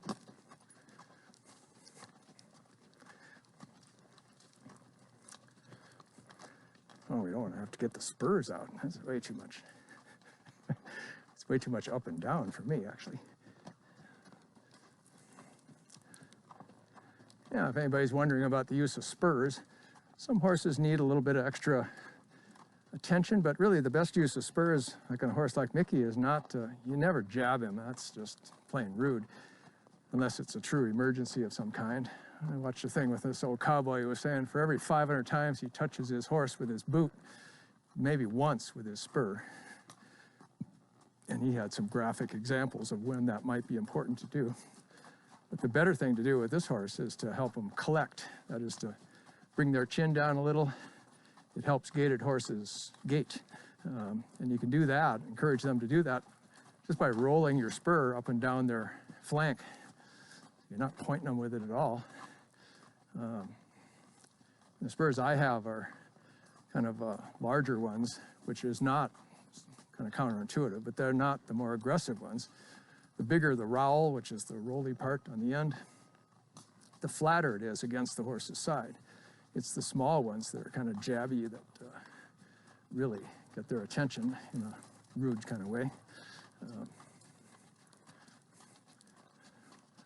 Mine also have a pair of jingle bobs on them, which are tiny little metal bells that just serve to remind Mickey that I have these things in case, we should need them. But I don't like the idea of actually using them on them. I'd much rather that we simply reach a certain understanding. Come on, Mickey, let's see some of that run and walk here. Let's pick it up. Come on now. Go on. Let's go. Pick it up. Is it boring without any other horses? Probably, huh? Yeah, I know that gait is tempting every time by, isn't it? Okay, come on. That's it. Nice. Looking good now, huh? No more of that round and round stuff.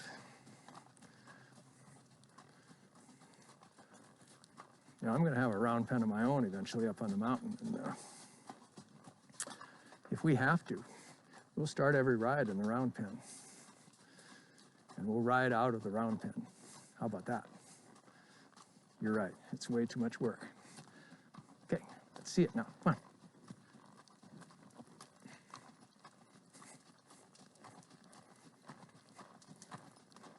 Yep.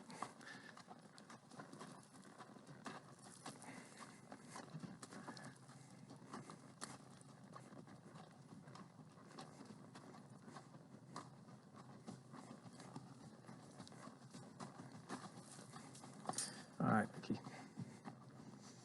It wasn't everything it could be, but it was okay. Whoa, whoa.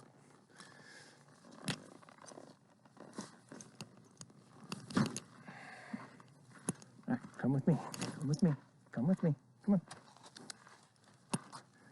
That's enough for today, huh? You did good, huh? Gotta work on getting up anywhere though, okay? But you're good. You are a great ride, Mickey. Once the person gets on.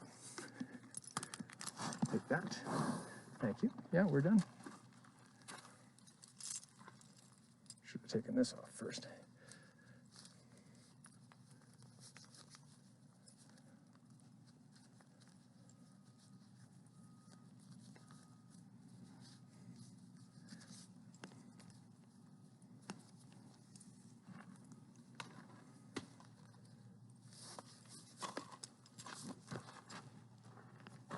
Uh-oh. Whoa.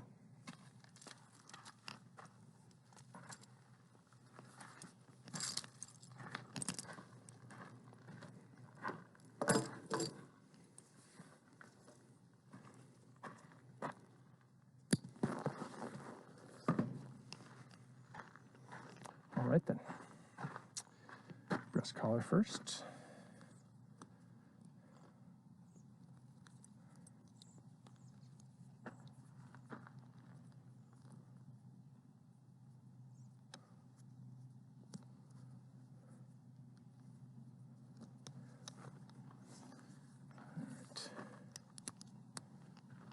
I gotcha.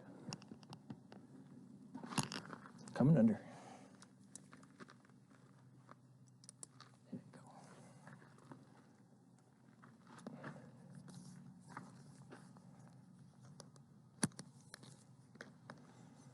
All right.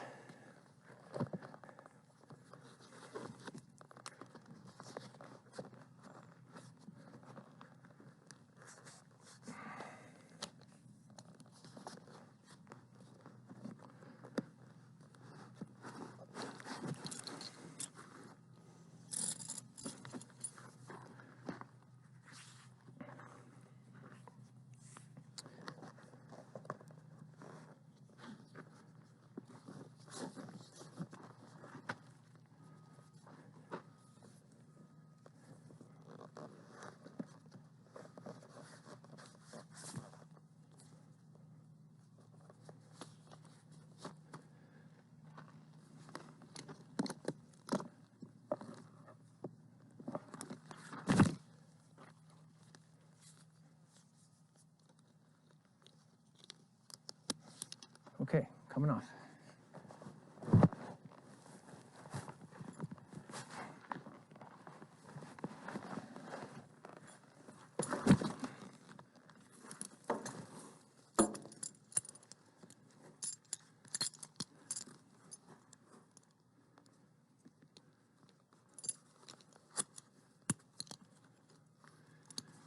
Earlier this summer, when we were learning some of the details of tack, Suzanne was showing us how to do everything from the near side, which is the left side of the horse where you normally get on, just in case you don't have room to be going around the far side.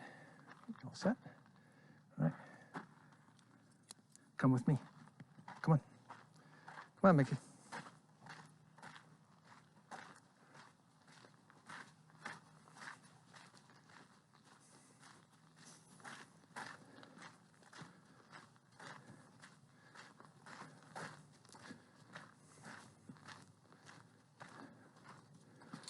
That was a good try.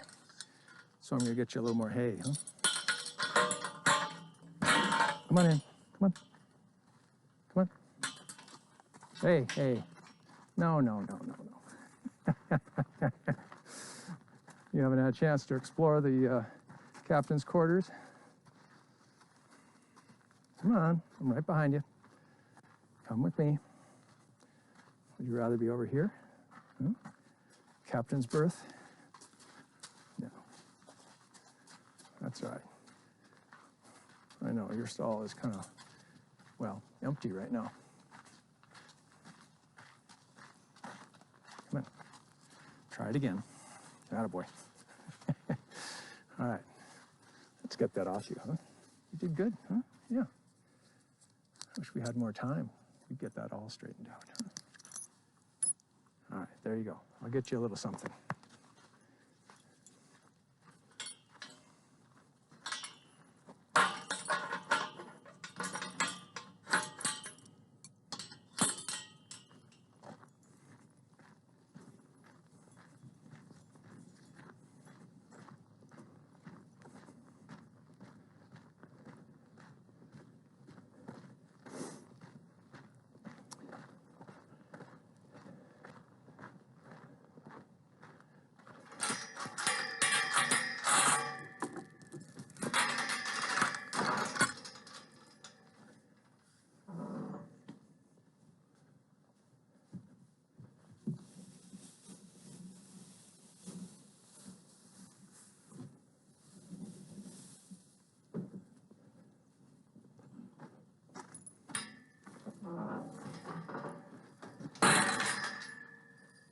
Don't even think about it. Well, actually, think all you want.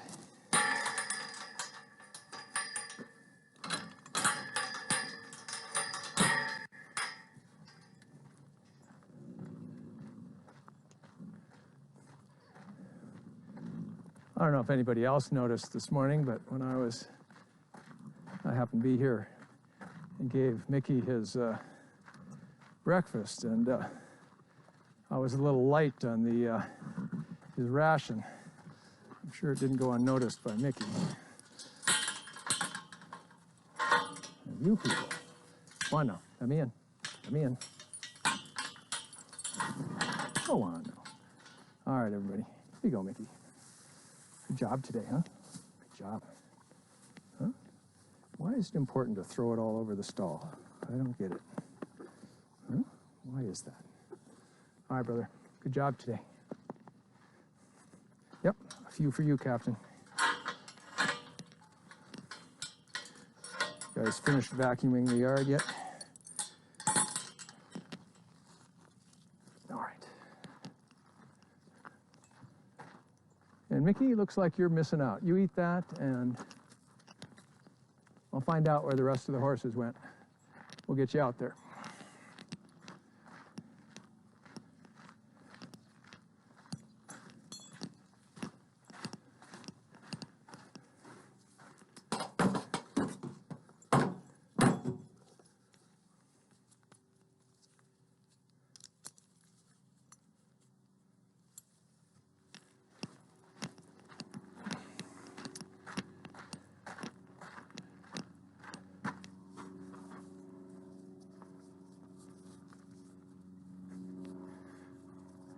Mickey will test your bank robber's knot, especially if you forget to put the lock on it.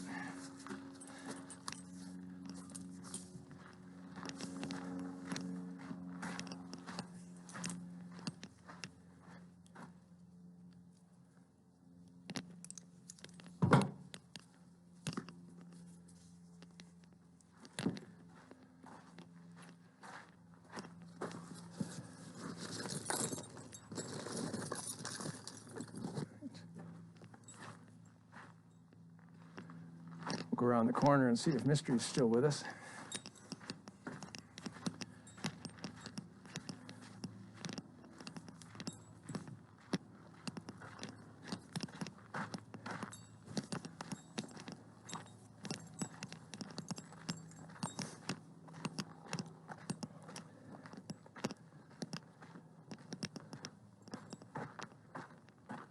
He is not.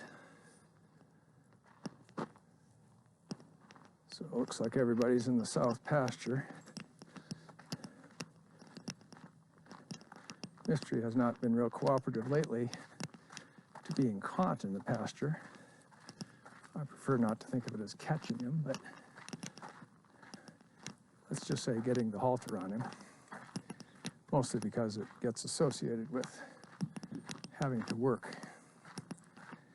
So like Suzanne and I were talking about, the goal is to, Mickey, you eat your hay and then out in the pasture, okay?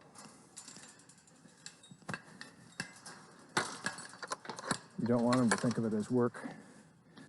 You want them to think of it as a chance to be with me. And that takes, a longer bond than I've had a chance to form with them.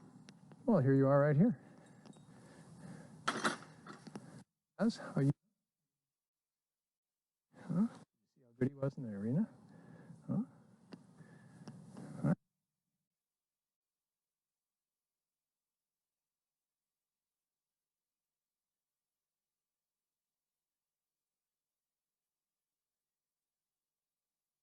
I'm going to do that again. Because one thing we know is that you can outwalk me.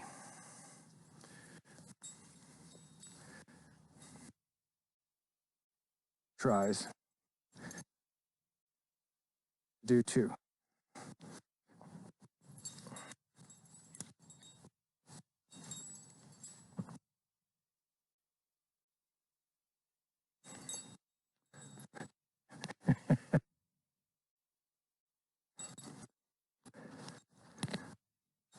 Yes. How about you? Huh? Would you like to go in the round pen? Yeah. That might be kind of a hoot. Take a horse in there that I've never ridden. Mystery? You could at least be a little more subtle about it. Okay. You go 50 yards away. 10 feet would do.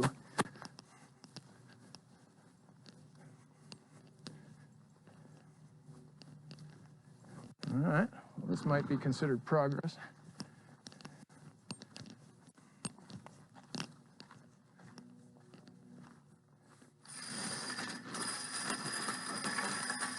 Use a few mechanical aids.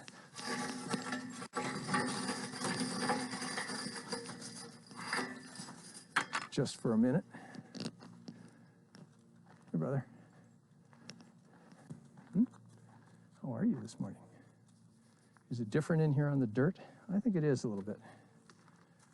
Yeah.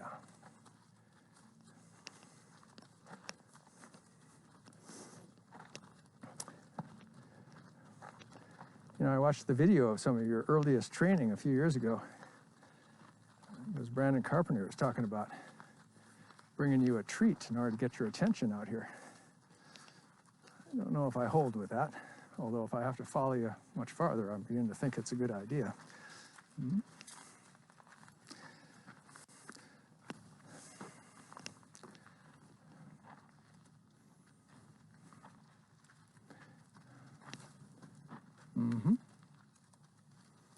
Monty, give me a hand here. So I remember the advice back when I was first helping with the farrier last, I think it was actually April. So you don't want to approach like a predator, which tends to take a straight line and an aggressive line. You want to kind of just amble up, especially back then I knew, hey, that's not helping. No, not helping at all. I want him to stand still, and you come in and bite him on the ass. What's that about? Are we going to do another lap now? And you just kind of amble around in the pasture or in the corral here and talk to other horses. Eventually kind of aim at the shoulder, not at the head. And this would be another example of behavior where he knows exactly what we're about here. Some people will try to hide the halter and spring it on him at the last second, but I believe in just getting an understanding here.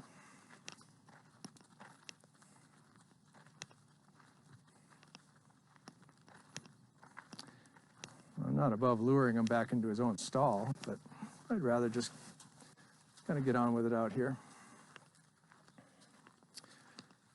This is relatively recent behavior as the trail rides have gotten more strenuous, maybe even just a little bit scary. Yeah, I think that's a good idea. Mm-hmm. Yeah, is that better? Hmm? Yeah, doing good. Yeah.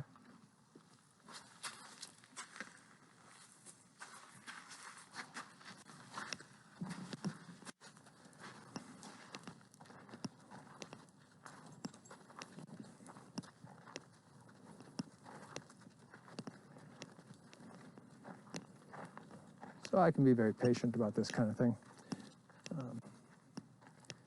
You know, he does hook on to me real strong once we get over this initial hump, and that's good. And, you know, I'm not trying to catch him. I'm not trying to do anything sudden. I want to stand here and just talk to him for a minute. You know, scratch him up. Anyways, he knows. I think he knows that if he lets me start scratching his withers, he's mine. So he's kind of shies away before we get that intimate about things. Huh? Yeah, I just keep walking around. Go that way.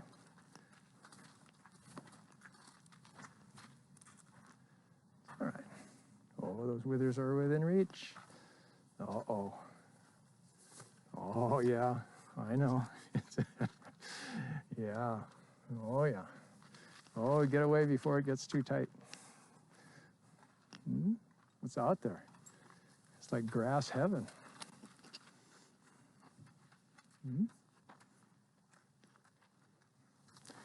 A little bit more, then I got to go, brother. We have time to show people what you can do? Yes? Yeah. Almost. We're almost there. The best horse in the world once we finally get the halter on. I think maybe we do. Let's just see. No, and I blew it. There we go. I know. Resistance is futile.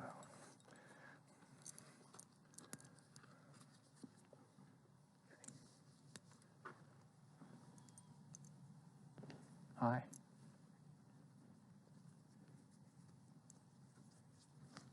No. Let's go do a few things, huh? All right, come on. Oh, we got to open the gate for everybody else. Let me through here. Large people. Okay. Okay, back up. Back. One, back. That's it. Keep going. Back. Monty, you're on the wrong side of the gate. Come on out. Come on out. This way. All right. Coming to you. All right, that'll do. Come on.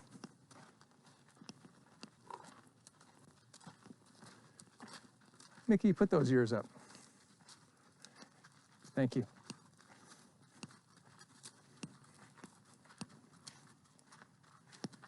Hey.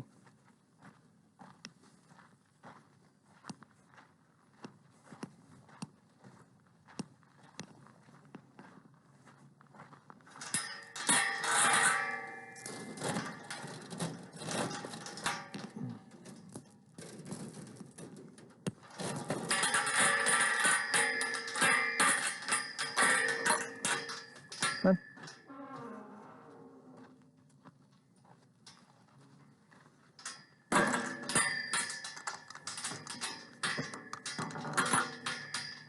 All right. Let's go do our thing.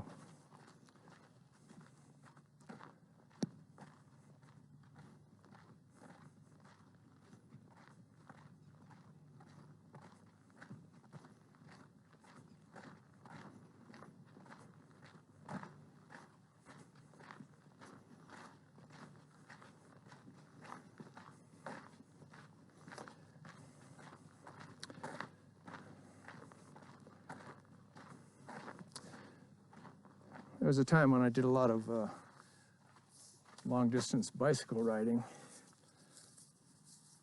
And I remember an older rider told me once how the secret to riding smart was the 3 C's.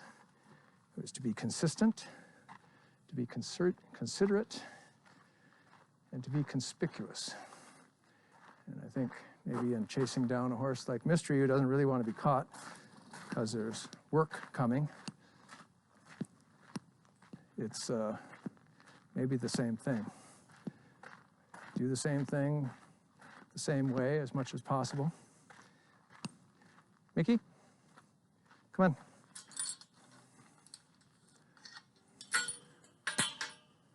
Come on, let's come with me. Can we do this without a halter? Come on, come with me. So when walking after Mystery, I try to just approach him the same way when I get close every time. Mickey, do you need a halter? You can go out in the pasture. Huh? Can you see the people out there? Huh? Nope, not from here. All right, I'll be back. So consistency, courtesy. Horses have feelings like everything else. And if you want a partnership with a horse, it has to be based in part on courtesy. But being conspicuous, that's why I don't hide the halter. I don't try to hide anything from them about what I'm trying to do, or what I'd like them to do. And that becomes a consistent habit as well. All right, Mickey. Come with me. I know it seems like you have to go back to work, but not really.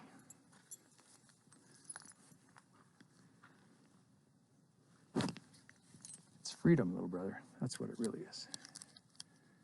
Of course, it's mostly dirt, but still. All right, come with me.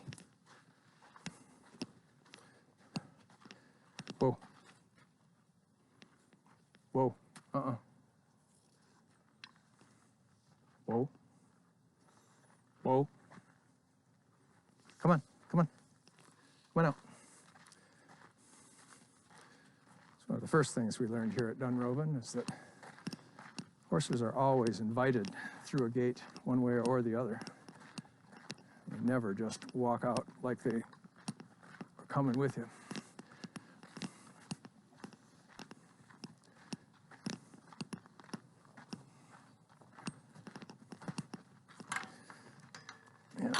I don't have a lot of time to dawdle here.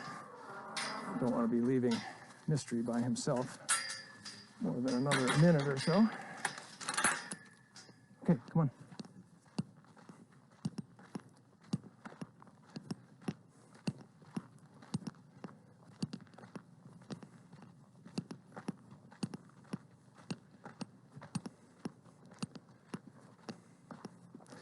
Okay, you good from here? You know the way? I bet you do. Okay. You get out there and restore order, okay? Attaboy. Thank you.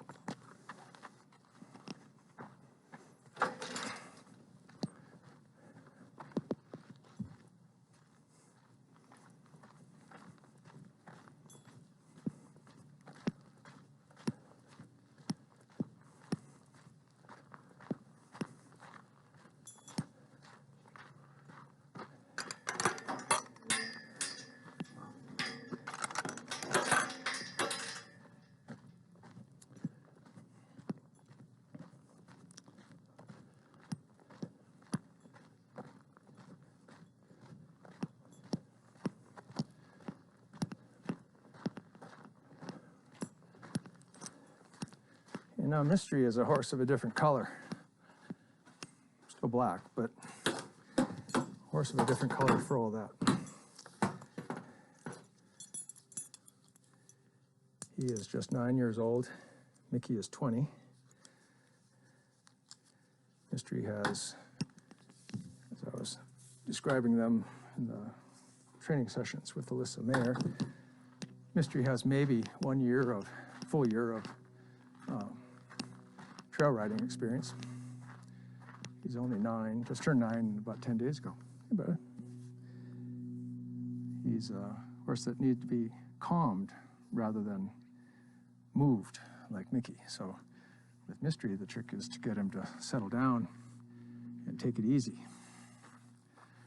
Put him in the round pen the first time, like I said, he was running so fast he actually slipped and fell. And I wasn't doing much of anything.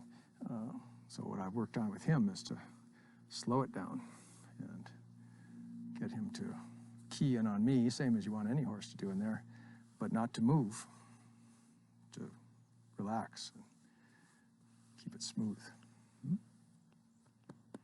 Let's get you brushed out. It's interesting how they're still shedding this time of year. Must be a continuous process. And typically we start and end every ride.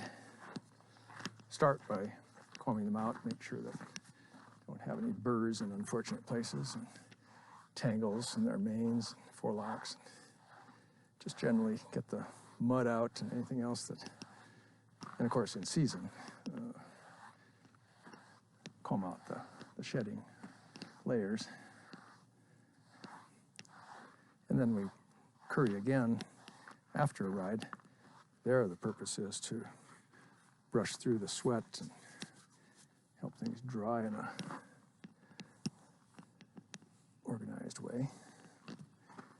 Pay special attention before and after to the area where the cinch is going to come around. There you go. And both Mickey and Mystery have turned a lot more brown through the course of the summer. They were jet black in the spring.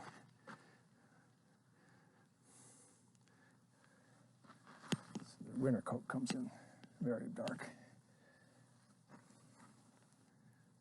Almost looking like a dark bay these days.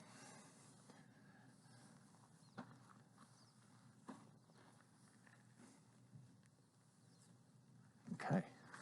How's that forelock? I know Terry worked on that for you. There was burrs in there yesterday.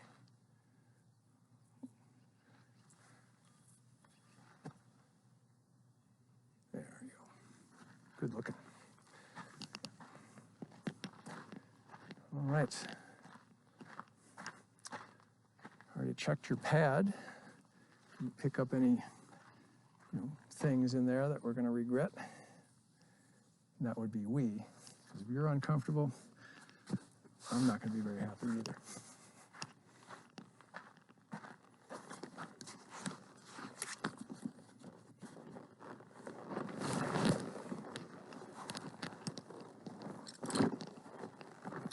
Want to smell it?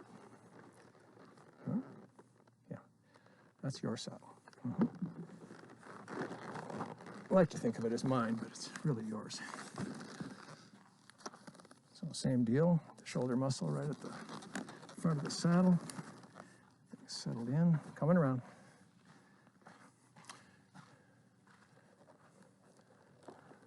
This is my own saddle. It has what Suzanne says is a McClellan rigging. I only know it as a 3-point rigging, which, see it here in a minute.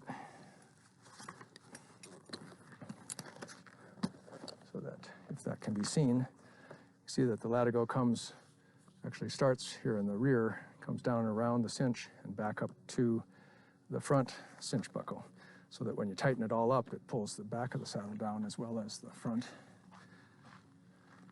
Most of the Dunrovin saddles don't have rear cinches, sometimes called flank cinches,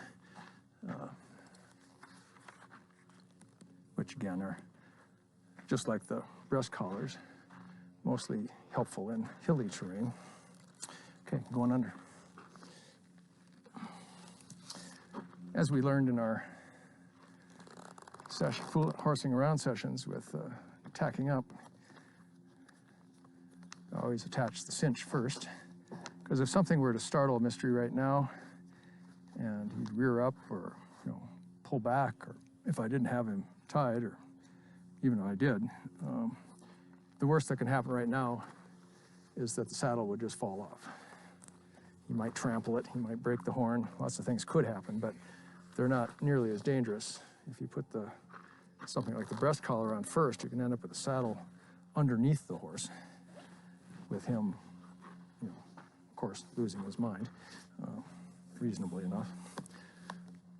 So once again, we put this on without too much pressure to start with, while we go on to other things. And we'll tighten that up after he's had a chance to relax into it. All right, what would be that next thing? How about the breast collar?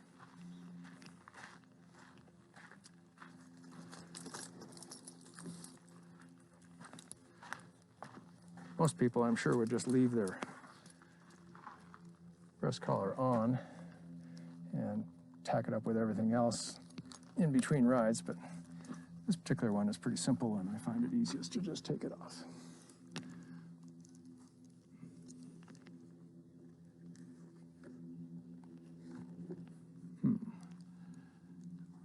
I haven't figured out how to do it all from one side yet, though. There we go. Coming under.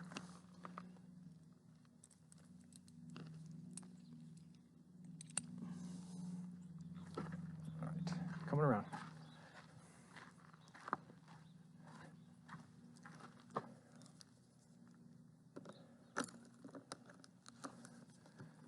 So, saddle stirrups and the lower part of the fenders are still wet from when we went splashing across the river a bunch of times yesterday.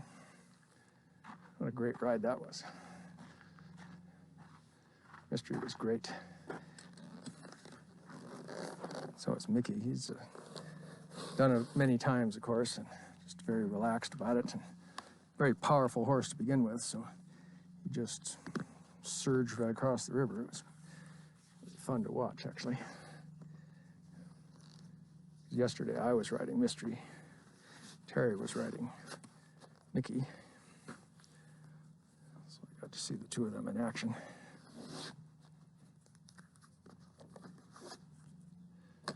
All right. That looks pretty good. All right. How about a head stall? Okay. Was that you I heard yelling over there when I was putting yours on Mickey? Huh? Was that you? Saying, not that one, not that one. Come here. I know. This is a sure sign that something's coming that you're maybe not that crazy about. Come here. Come here. It's all right. I got you. All right? Yeah, let's put it on. Come on. Here we go.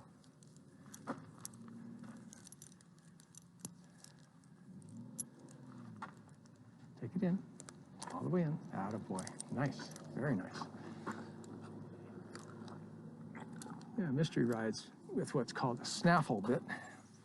Let me get that on there now. It'll feel better once I get done. There we go. There, that's it. Perfect.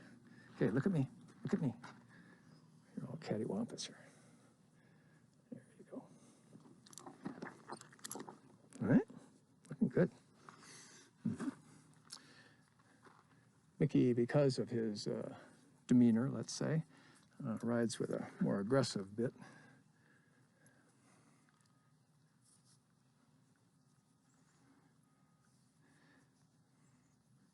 In the language of horse people, a more severe bit. Gives you more leverage on his mouth, which you should make every effort to never use, but it's there. Mystery uses a pretty mild bit because he's a very responsive horse. Once you get on, of course. All right, brother. We're going to do this no muss, no fuss today. It took us an hour with Alyssa, but we had it all squared away. Do you remember any of that? Hmm? Yeah. You're doing great. Mm-hmm. I know, you're helpless now. Yeah. Mm-hmm. Good. Let's get that too.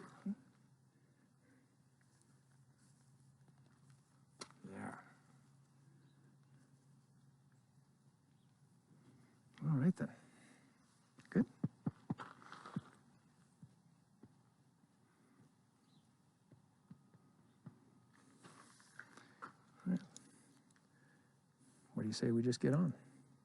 How about that? Hmm? Would that be all right with you?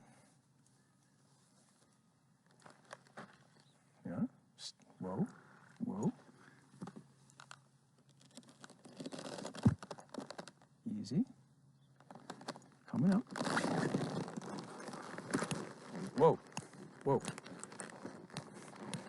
whoa.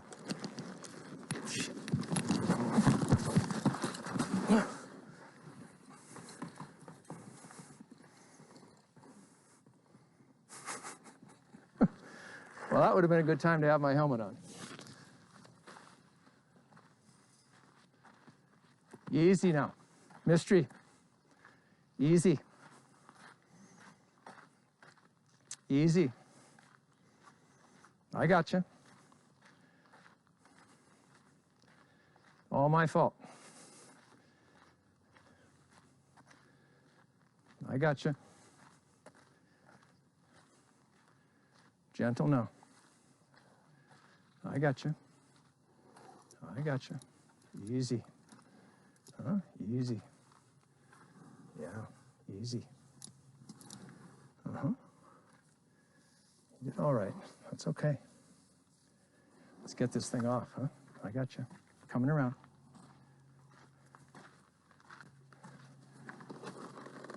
Mm-hmm. See if we can figure out. This is not a standard method.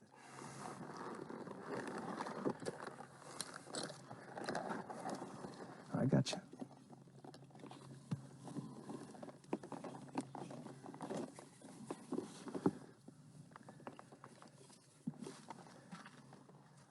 Okay, we're gonna get this off first.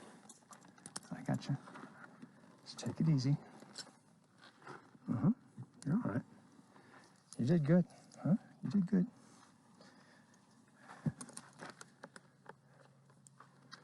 That's the first time I've been thrown off a horse.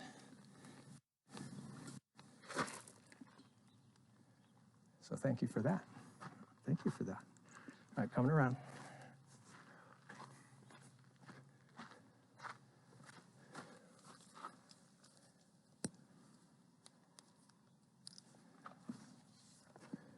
Not sure what we did there, but it's a little hard to see exactly how we're doing this. I got you.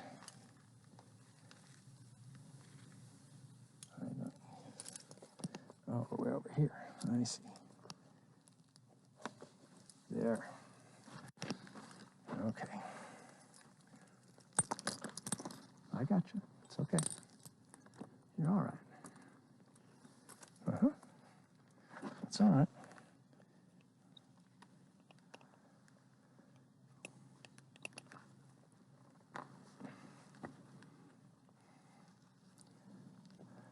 Okay, coming around again. Coming around. Okay. See what's happening here.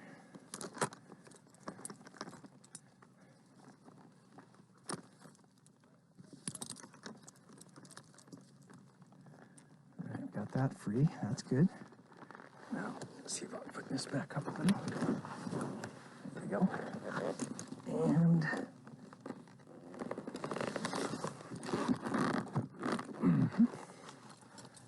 there we go.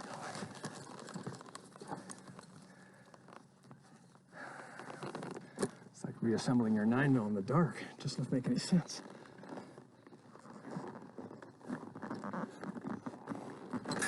Okay. Yep, got that free. Okay.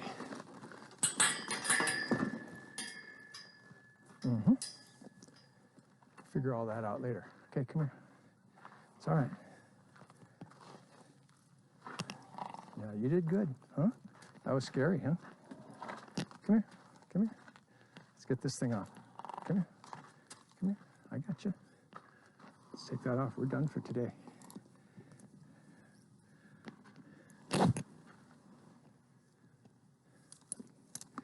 You did good, though.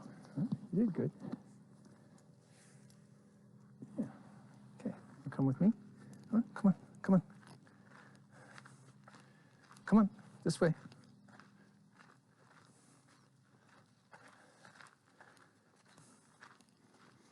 Come on.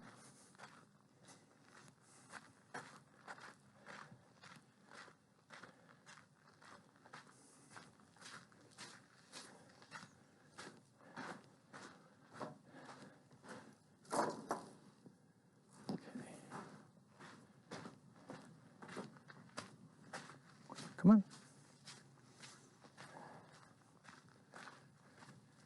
Come on, I'll get you something. Yeah, it's all right. Huh? It's okay. That was scary, wasn't it? Hmm? Yeah. I wasn't really sure what was going to happen there either. It's a good reason to stand still when I get on, huh?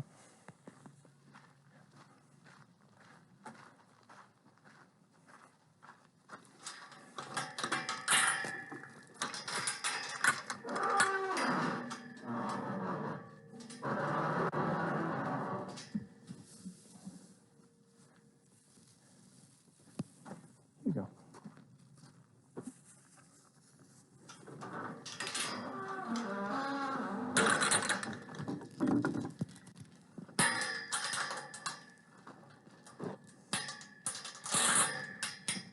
Okay, come with me.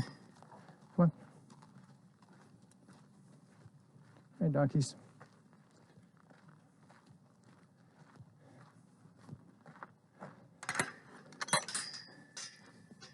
Mystery. Hey, come on. Ah, jeez. Have to go.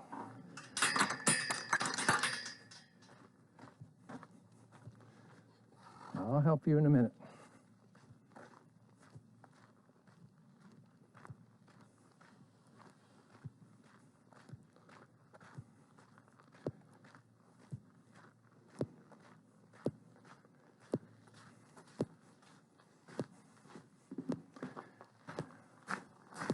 Okay, well, that was kind of an adventure.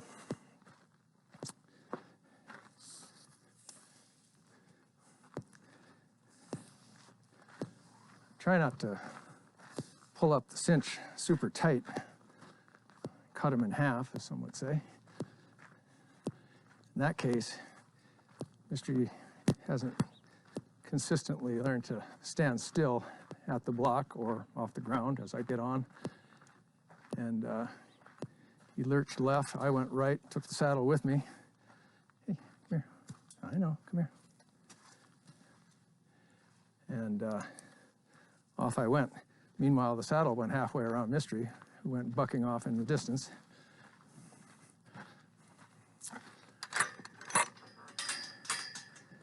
One thing about Mystery that's interesting to watch is that while he can be a little bit, I don't want to say flighty exactly, but he can startle. He's got some fire in him, so he comes up hot pretty easy. But he gets over his frights very easily, too. He's I think when he gets a little more experience and just some more time on him, he's going to be one of those horses that you can count on through thick and thin. All right, brother. That wasn't much of a ride, but thank you for letting me get up. Huh? That was okay. We did good until, well, the gear kind of... I got a situation where we could say that it all went sideways. But you were good standing while I took everything off, upside down. That was, well, what's the deal here? Hold on. I got you. Just wait a minute. All right. So there you go. Back to your friends, okay?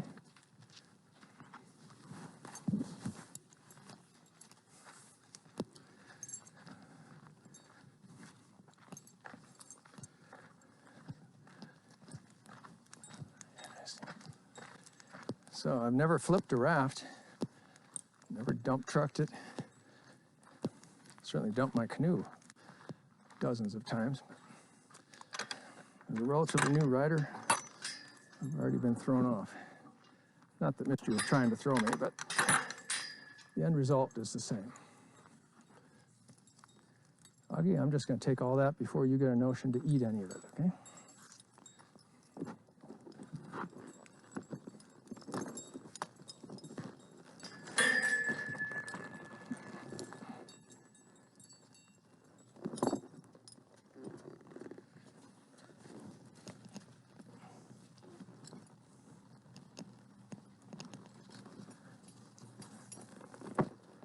All right, I'll take that too. Have a good day, Augie.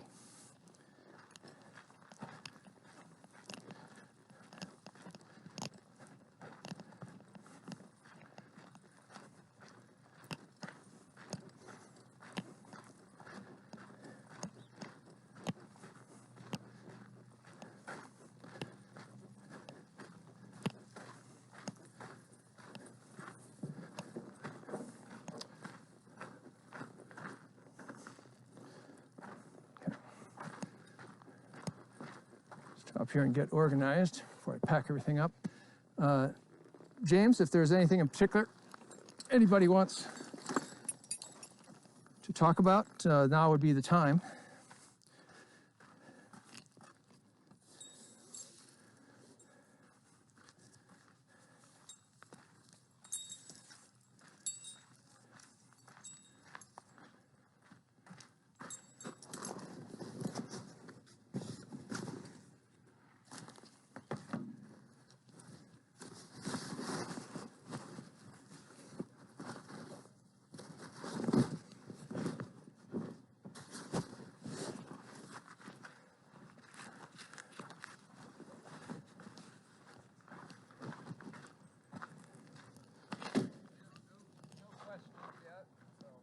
Okay, I'll. You want to sign off? I can shut you down. Well, I'll just wear it until I'm done putting stuff away, just in case. But yeah, I'm on my way out. Nobody got killed. That's right.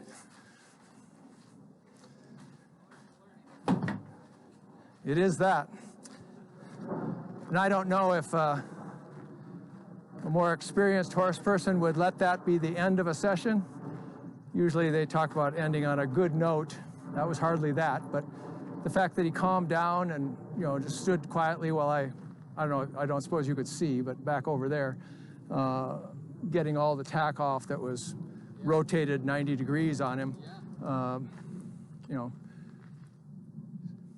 So I consider that good enough, and rather than coax him back into everything and try to actually get any cooperation, he actually stood quietly when I got on, but then as soon as I, you know, was almost on, you know, that's when he kind of stepped off and caught me off balance, and off I went the other way. And so, yeah, all without my helmet.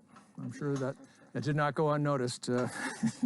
Foolish thing to do, and I didn't really expect to be getting on him so soon, which is why I wasn't wearing it in the first place, but it seemed like a good opportunity, and then I spaced it out. But yeah, it's a ways down from up there, but you know, what are you going to do?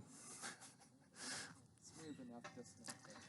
Well, in the rafting world, they say everybody is between swims, meaning that however good you are, everybody has been dumped. Like I say, I've never flipped a raft, but I've certainly fallen out of them. And it will happen. If you keep doing it, it will happen again. Now, I don't know that horsemen say everybody's in between getting bucked off, but I don't know many people who have ridden very much who haven't gone off at least now and then. So yes, that's why we wear helmets, or why we should be wearing helmets. I mean, I could have landed on that, you know, mounting block or something. That, as it was fine. I landed on my all my airplane parts, and I had to rebuild a good bit of my right side, and they're pretty durable. Yeah. Well, there he is now. What's up, brother? Yeah, he doesn't seem any worse for the wear. No, he'll mellow out. Like I say, it's unfortunate that I'm about to check out for a while, so I won't be back.